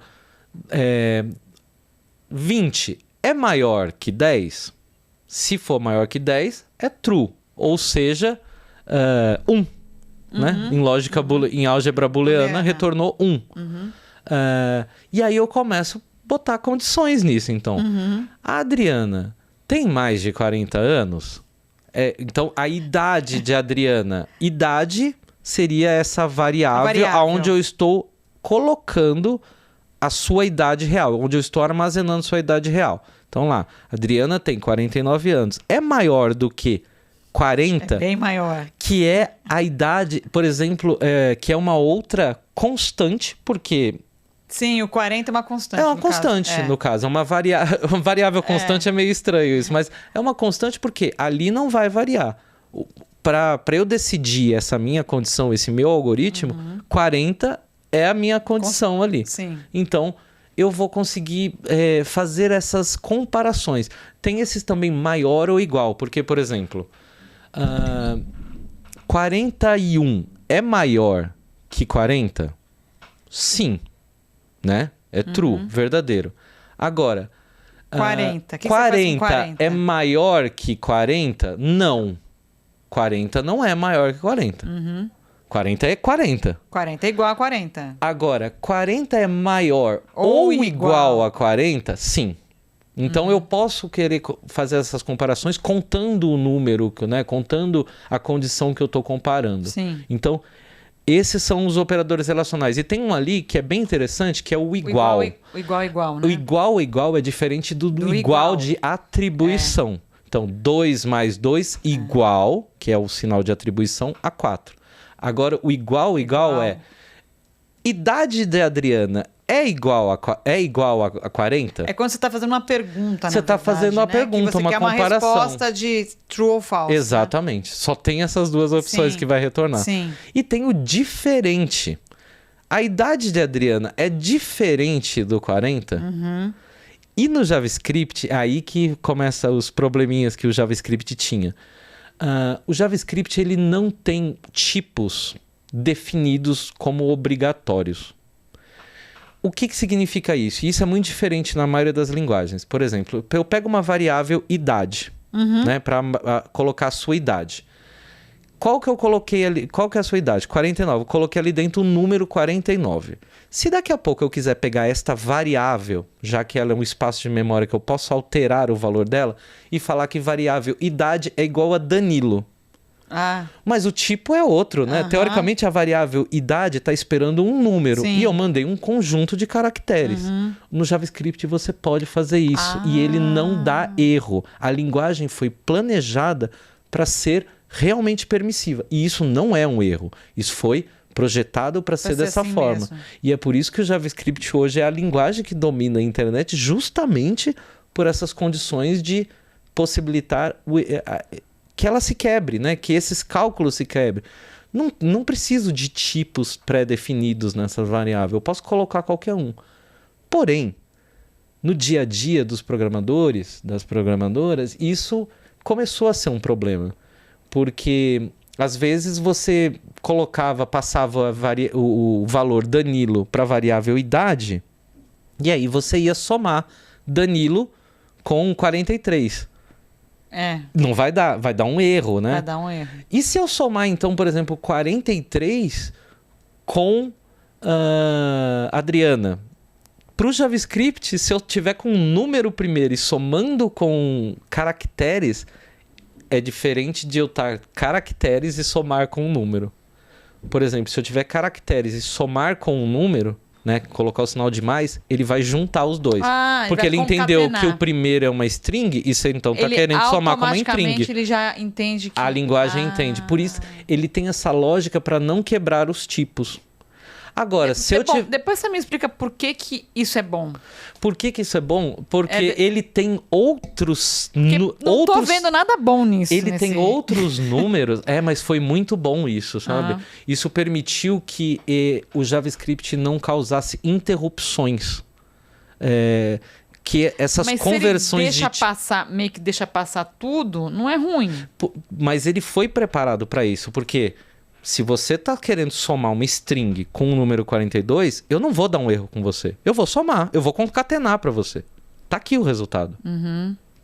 A minha linguagem permite você fazer isso. E às vezes era isso que você queria mesmo. Agora, se eu tentar, por exemplo, somar 42 com Danilo, aí não vai. Ele não vai. E aí porque ele pega o primeiro e interpreta o primeiro. Ele vai entender que aquilo é um número e, poxa, mas você está tentando somar um número com um caractere. Aí ele vai retornar um negócio que chama NaN. N-A-N. Not a number. Não é um número. Isto, para o JavaScript, é um tipo. É um tipo que só o JavaScript tem. Por quê? Ele permite que você faça essas operações bizarras e ele não vai quebrar porque ele tem um resultado com um tipo específico, not a number. E aí você consegue tratar a sua condição. Se o resultado for not a number, faça alguma coisa, entendeu? Depois você me dá algum exemplo de quando isso é bom. O bom é isso, de não quebrar. De não quebrar. A linguagem, ela veio realmente porque as outras eram muito restritas, né? Sim. Ou você define todos os tipos de dados. Não, o JavaScript quis que você não tivesse essas interrupções. Você pudesse escrever sem estar ali preso à especificação. Ele está preparado para caso você some, por exemplo, um número com maçãs, ele não vai quebrar. Ele vai te retornar um tipo específico. Só que as pessoas sentiam falta disso, né? E foi se inventada uma linguagem, vamos dizer assim, auxiliar ao JavaScript. Ela tem toda a base do JavaScript, só que ela traz essas inferências de tipo, que é o TypeScript. De tipo script. Então, ali no TypeScript, você permite que você especifique os tipos.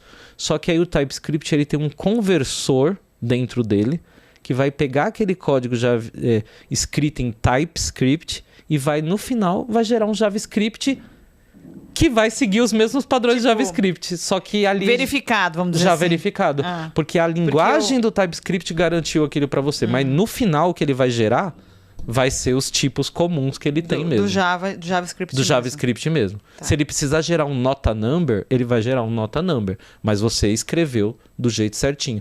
Para a programadora, ele garantiu que não ia estar fazendo burradas com os tipos. Mas no final o JavaScript vai gerar o código dele preparado sem essas inferências. Tá bom. A gente pode então depois discutir mais sobre qual foi a ideia do Brandon Nye, que eu acabei conhecendo ele em 2015, ele veio para o Brasil.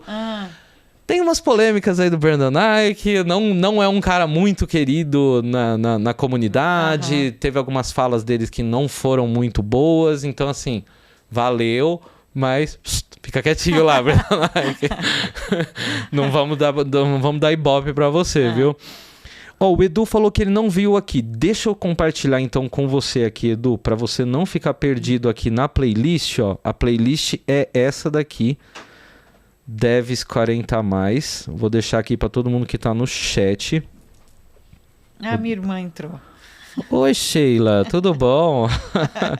Muito bem-vinda aqui, ó. Essa é a playlist, viu, Edu? E agora, o aulão ele tá... Oxi, cadê o aulão? Ele não tava dentro da playlist, por isso que você realmente não ia achar, Edu. Ó, o aulão, ele tá... Deixa eu pegar aqui dos meus vídeos primeiro. Deixa eu carregar aqui rapidão, só pra gente não perder, porque esse passo é importante, pegar os aulão aqui mesmo. Ó, foi ao vivo que a gente transmitiu, né? Tá aqui, ó, GitHub, aulão. Agora ele vai estar certinho, ó. Esse aqui é o link do aulão, viu? Só de GitHub. Pronto.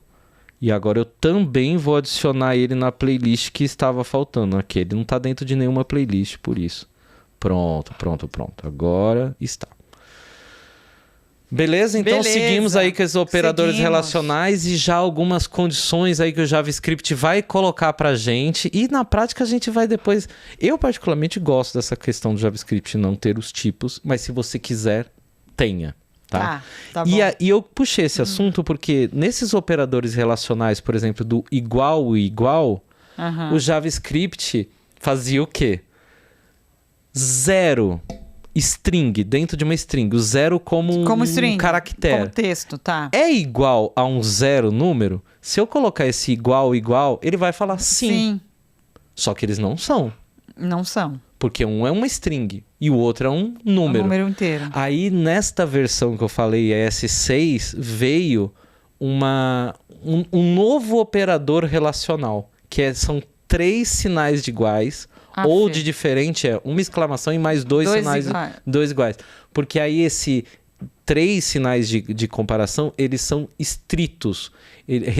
Eles estão avaliando também se os tipos dos operandos são iguais. Peraí, mas isso aqui existe no Existe e funciona. Igual a igual e o exclamação igual como diferente. Hoje em dia você consegue colocar no seu código JavaScript uma instrução logo no começo da sua função falando assim que aquele código é estrito. Agora, se você colocasse só igual a igual, ele daria como sim, são iguais. Se você no começo da sua função lá falar assim, ó, essa minha função, tudo que você vai fazer aí dentro, eu quero que você coloque ela no modo restrito, aí o JavaScript... Você põe 3 iguais. Aí o JavaScript, se você falar assim, 0 string é igual a 0 número, ele já vai apontar um erro que ele nem vai fazer aquela soma, porque você falou que eu quero que você atue no modo estrito.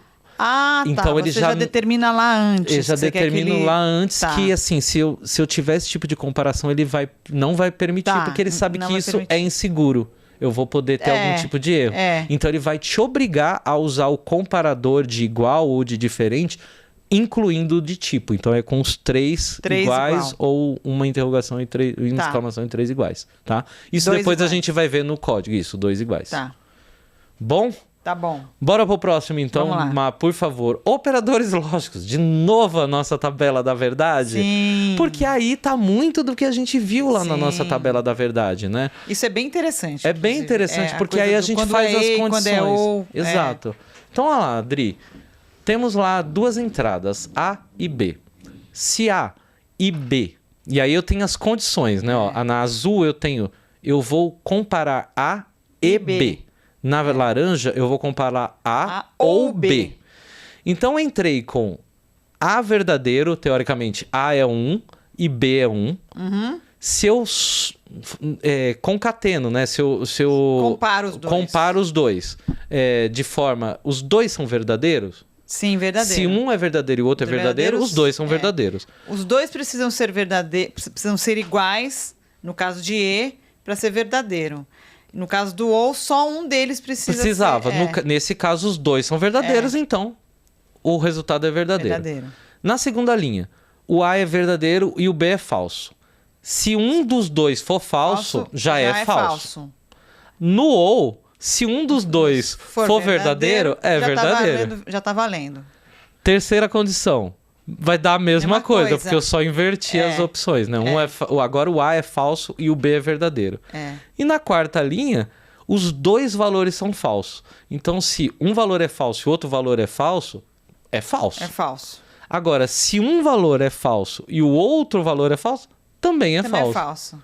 Então, essa é a lógica que a gente começa a fazer com os operandos que a gente está trabalhando. Sim. Então, esses operadores lógicos é o E comercial, que a gente chama, né? Sim. E o E comercial juntos, eles fazem essas comparações lógicas de igualdade. E o pipe, ou, eu chamo de pipe. Chama de pipe. Eu não sabia como é que chamava. Porque barra...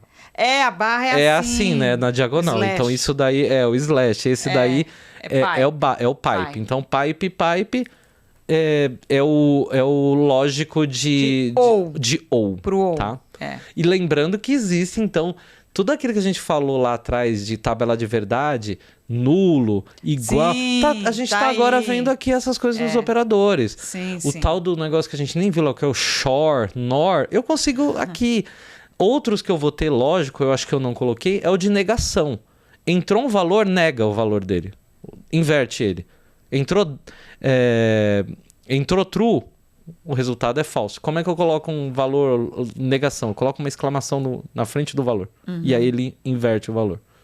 Então, são instrumentos aí de ferramentas para a gente trabalhar com a lógica dentro do nosso código e que até agora são iguais para todas as linguagens. Tá.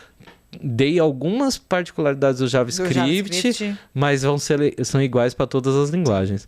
Carlos André, chegando agora, boa noite. Cheguei a tempo, chegou sim, e depois pode reassistir aí gravado, viu? Não esqueçam de deixar o like, ó, tem pouco like aqui, hein, gente? Quero mais like, gente. Não esquece de seguir o canal também. Isso. Vamos pro próximo aí, por gentileza. Olha lá as variáveis. Então, olha lá, uma variável, nome, recebe uma string, né? String. Até que eu tô colocando dentro aqui de aspas, porque é ela que vai mostrar que aquele é um conjunto de caracteres, né? Isso. Então a gente tem que colocar dentro dessas aspas. Se tivesse um número dentro de aspas, seria uma Também string. seria uma string. Mas o JavaScript, ele, dependendo da posição que ele estiver essa string com o número dentro, ele consegue somar como se fossem números mesmo, tá? Lembra que eu falei? Então, a gente vai ver alguns exemplos. É muito bom isso. Mas às vezes pode dar erro. Dá um problema. Pode ser. A Porque, idade. Às vezes, tudo que você quer é somar aquele número que está dentro daquela string, que você não consegue tirar aquele maldito número da string.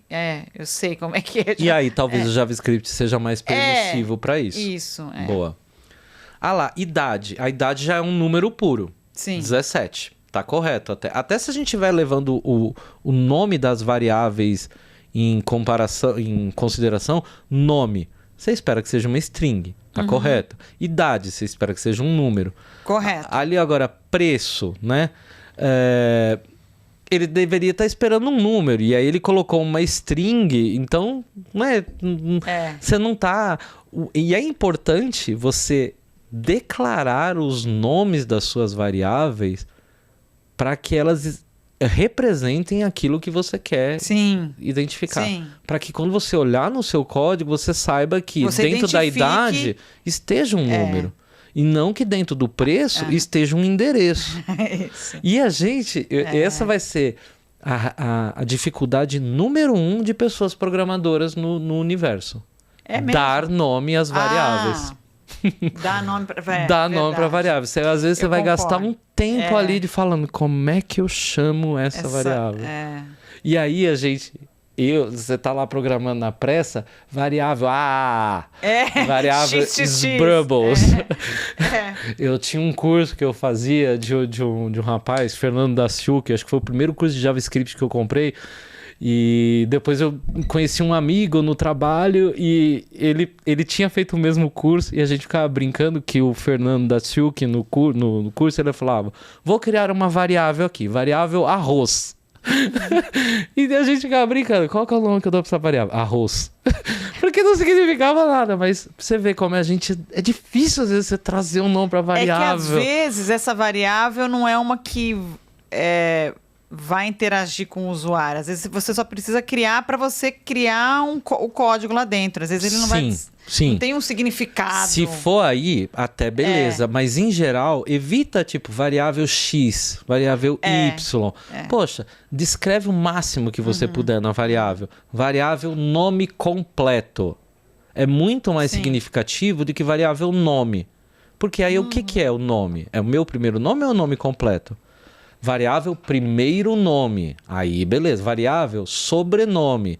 junta as duas variáveis e atribui para uma outra variável Sim. chamada nome completo. Sim. Poxa, tá bem Sim. claro ali o que, Sim. que você tá fazendo, né? Sim. Então por isso que isso é Fica importante claro fazer. o que você está esperando como saída, né? Como resposta. Exatamente. Né? A hora que você olhar aquele código, se não for seu, você já sabe ali o que está Sim. acontecendo. É muito É. melhor. Com certeza. Ali embaixo, a gente tem algumas amostras de como eu declaro variáveis no JavaScript. E aí pronto. já começa as diferenças entre as linguagens. Sim. Então ali, ó, eu estou usando let. O que é o let? O let é o identificador que aquele nome que vai vir em seguida é uma variável. Então, Você precisa dizer isso. Eu preciso dizer isso. Você não poderia simplesmente botar coffees igual. No JavaScript você pode. Se você não tá. usar o JavaScript com nenhuma Porque versão aqui, restrita... no caso, quando você tem esses não sei se é colchete que chama. É colchete. É um array aí, né? É um array, é uma lista. Array, Isso. uma lista. Isso. Porque no Ruby você não precisa botar O let, né? Você só declara. No... acho que é no Python. No Python, essa palavrinha se chama def. D-E-F. De definition. Tá. Né? De definition. Mas o JavaScript surgiu com uma única opção de declaração de variável, que é a terceira linha ali, var, de variable. Né? Então, variable. Qual que é o nome dessa variable? Pessoa. Sinal de atribuição, ou seja, o que vai vir na direita, que é o valor, vai estar atribuído a esta variável de nome pessoa. Ó, o Odenir falou aqui, no Py nem precisa também.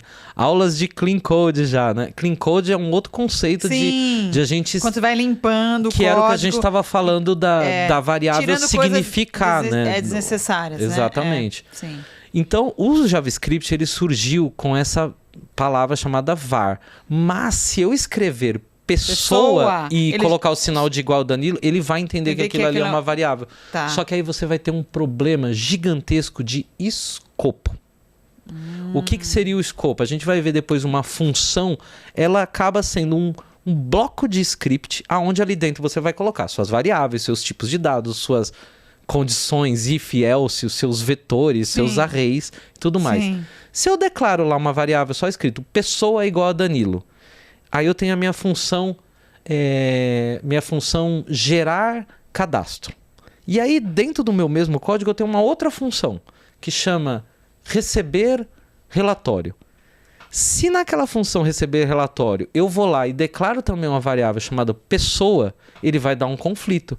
Porque dessa forma, sem eu colocar a palavra var antes, essas variáveis estão num escopo global, ou seja, todas as funções que tiver lá dentro, elas vão compartilhar as mesmas variáveis. E aí eu vou ter duas variáveis com o mesmo nome. Isso não pode acontecer. Variável, ela tem que ser um identificador único, porque lembra, a máquina vai procurar uma variável chamada pessoa. Se ela tiver mais de uma, ela não vai saber tomar essa decisão, ela vai te retornar um erro. Sim.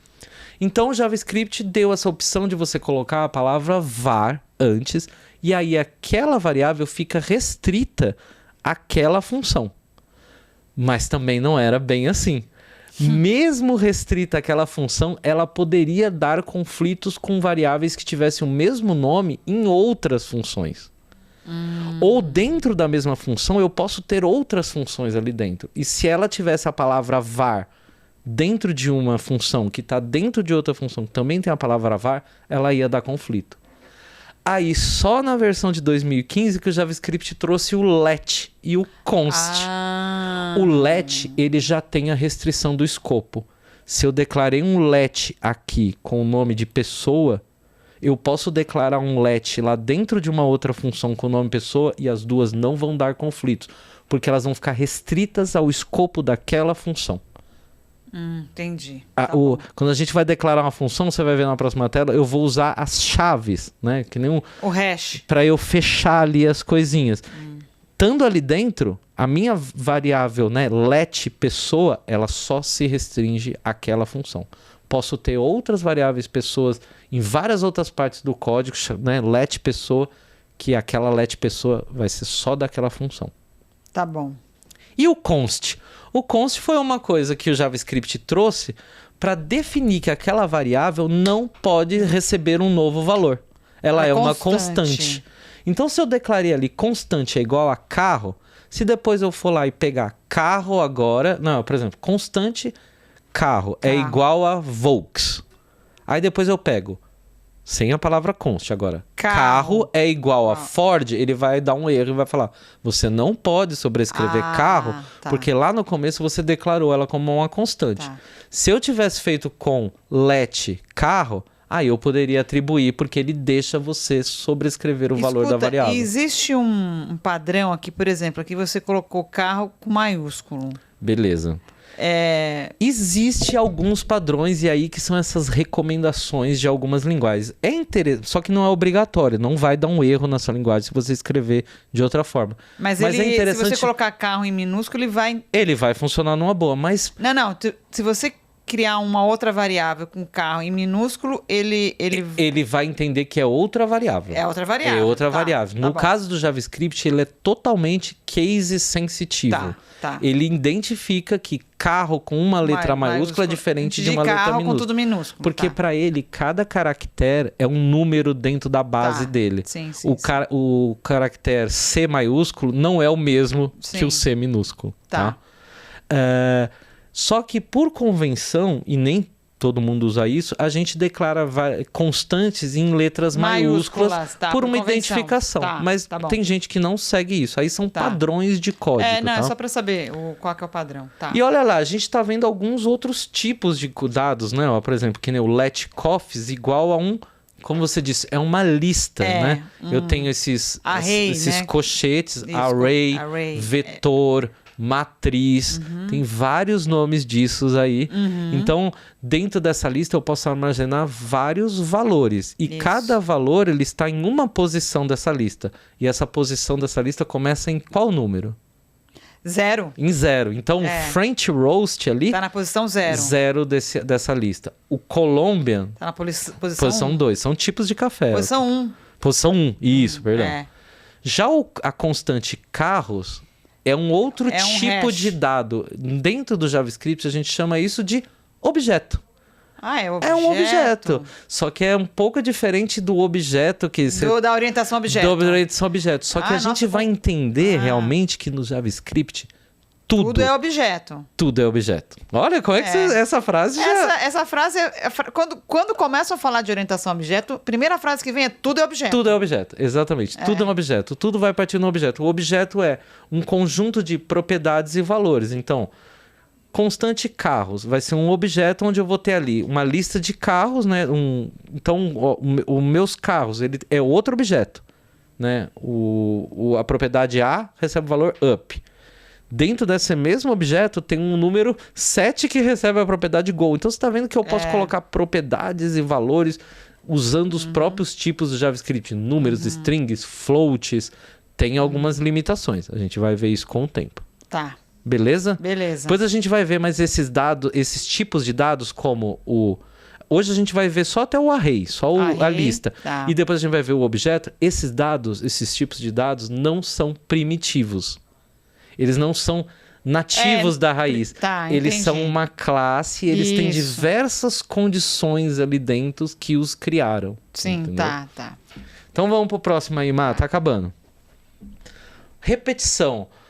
Essa é uma estrutura de dados, a gente vai ver isso com mais cuidado depois que a gente já tá no nosso limite aqui. Mas, eu vou receber um valor de dado e eu vou percorrer esse valor ali dentro, processando. Então, dado que eu entrei um valor, eu vou colocar uma condição. Eu vou passar uma lista de dados para você e eu quero que até o número 10, do 0 ao 10, a cada número que eu entrar, você imprima esse mesmo número que eu entrar na tela. Então, ele vai pegar o número 0. Ele é maior que 10? Não. Então, eu posso imprimir lá na tela. Aí entrou o número 2. Ele é maior que 10? Não. Então eu imprimo ele na tela. Entrou o número 9. Ele é maior que 10? Não. Então eu imprimo ele na tela. Entrou o número 10. Ele é maior que 10? Não, ele é igual. Então eu saí desse laço e eu parei o meu processamento. Até a hora que eu atingi a minha condição. Então isso é um laço de repetição. E ali embaixo já tem uma amostra de como a gente faz esse for. Em geral, eles são bem parecidos nas linguagens também. Tá. O próximo é o laço. Também é uma outro outra laço, condição de repetição. Enquanto os números que eu tiver entrando entrarem, naquela condição, eu faço aquela instrução. Acabou a minha condição? Acabou. Saí. O Denir falando aqui, elogiando você. A Adriana manja muito, também acha. A Adriana manja pra caramba. A Adriana já lançou aqui que tudo é objeto. Maravilhoso. Demorei anos pra aprender isso. Vamos pro último aqui, ó. Ah, não, tem mais um ainda depois desse. Olha o exemplo aqui do vetor, né? Eu não dei o exemplo do vetor porque a gente já viu ali na variável scoff que ela era feita em tricochetes e eu tinha as posições. Mas olha lá, eu tenho, né, um nome lá chamado Mário. Isso aqui ó, eu tô colocando como um conjunto de dados que eu tenho, né? Então, por exemplo, minha lista de dados dos meus alunos. tá. Qual que é o nome do meu aluno? Propriedade primeira que tem, nome. Mário. O valor é Mário. Qual outra propriedade que essa classe aluno tem, né? Olha a orientação. Eu estou falando ali de um conjunto de dados. Então, a outra propriedade que ele vai ter é a idade. É um número, 28. Qual que é a altura dele? Outra propriedade. 1.78. É um float. Olha, usando os diferentes tipos de dados. Então, usei um string, número e um float. E agora eu quero armazenar as listras desses. As listas, não, as notas desse aluno. Pô, mas as notas são várias, né? Ele tirou 5 notas ao todo do ano e aí depois eu vou pegar essas notas e vou calcular a média dele. Aí eu tenho um outro tipo de dado que é o vetor, que é a lista. Baseados nos índices, nas posições dessa lista, para cada um desses índices eu consigo colocar um valor. Então, no índice 0, ou seja, a primeira nota que ele tirou, 4.5. No índice 1, que é a segunda nota que ele tirou, 6.5. Então, é a estrutura de dados mais básica que a gente vai ter e é a que a gente mais vai usar, porque tudo a gente vai armazenar basicamente ou em listas ou em objetos. E a gente vai ver que no JavaScript, a lista ela é um objeto. Ela vai ter os métodos muito parecidos no objeto. Tá, mas o objeto não recebe propriedade e valor? Sim, a lista no JavaScript, qual que é a propriedade 0? Qual que é o valor da propriedade 0? 4.5, é a primeira lista. Qual que é a propriedade 1? O valor da propriedade 1, 6.5. É propriedade ou é posição dentro da lista? A lista é posição, mas se eu pegar essa lista e transformar ela num objeto, cada uma das posições seriam as propriedades desse objeto, receberiam um valor. O JavaScript consegue interpretar uma lista como objeto. Depois eu vou trazer um exemplo para a gente ver isso mais visual. Porque no Ruby a gente trata esses índices, né? Isso. O de 0 a 4, no caso, seria a posição da lista. De cada uma dessas notas dentro dessa lista. Mas é exatamente isso. Tá. O que eu estou aqui já adiantando é que essa lista ela consegue ser escrita de uma forma de um objeto, através de propriedades e valores, pares, né? Tá. O objeto, a gente até chama ele de map, de hash table, porque vão ser várias propriedades com os valores. Propriedades e valor, propriedades e valor. Tá. Então, se eu pegar a posição da lista e transformar ela numa propriedade, o valor é o que está dentro desse índice da lista. Depois a gente vai ver isso com mais calma. Beleza. E para finalizar, só para a gente deixar o gostinho do que a gente vai... Ah, tinha essa aqui, ó. Condicional. Ah lá, definir uma variável chamada idade 25 e aí eu começo a colocar as condições. Se a idade if maior que 15. Se a idade é maior que 15 e menor que idade 18, menor que 18 ou idade maior que 70, o voto é opcional. Aí você dá um comando para aparecer na tela do teu servidor, do teu código. Ó, o voto é opcional. Else, ou seja, tem mais alguma coisa? Se a idade for menor que 16, aí você me dá uma mensagem bem particular. Ó, você não pode votar. E aí, por final, se a idade não é maior que 15 e idade menor que 18 ou idade maior que 70, ou a idade não é menor que 16, então qualquer outra coisa você fala, você é obrigado a votar. É a condição final. E com 25 anos, você é obrigado a votar. Você é obrigado a votar, porque esse foi o dado que você inseriu, dado a essa rotina, dado a esse algoritmo, que a partir dali fez várias combinações de maior ou menor, ou E que, resumido, são as nossas tabelas da verdade Sim. operando aí por É trás de isso aí. tudo isso. E aí, pra gente finalizar, aí agora sim, esse é um exemplo de como eu escrevo uma função no JavaScript, é o que vai definir o meu escopo. Então, a declaração de uma função é basicamente como se você pensasse assim, isso aqui é o meu scriptzinho Tá. que vai resultar em alguma coisa. Para calcular a área, aí você Function, dá... essa é a palavra mágica. Qual que é o nome dessa função? Cálculo rect area. Tá. Esses parênteses depois do nome da função são os parâmetros que eu posso receber para Sim, executar os esse meu, parâmetros. ou seja, meus dados de entrada. Sim. Então eu vou receber uma largura e uma altura.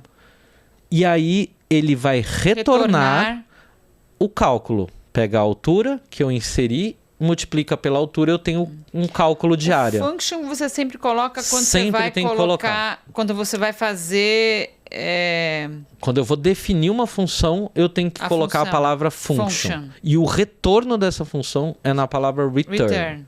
Aí agora ali embaixo, olha, eu usei um auxiliar de código, que é esse console log, para poder aparecer na minha tela. Depois a gente vai ver ele funcionando. Tá. E chamei a função cálculo rect area.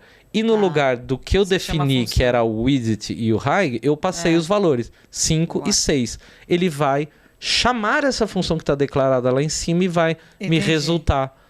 5 vezes 6 é 30. Qual que é a largura e qual que é a altura, no caso 5 e 6, e aí ele traz o meu resultado retorno. 30. Tá. Então, a partir disso, a gente vai programar mais essa semana. Então, amanhã a gente já vai marcar a nossa próxima aula, que aí vai rolar o aulão, a gente faz de casa, conversando bonitinho e vamos botar em prática os nossos JavaScript. Beleza. Tamo estouradaço de tempo, galera. Nossa. Chat, obrigado demais pela participação. Espero que vocês tenham aprendido. Gente, Compartilhe. Muito obrigada pela participação aí. Dri, valeu de novo aí. Tô adorando esse processo. Eu também. Beijo, Tchau, gente. Tchau, tchau. Beijo.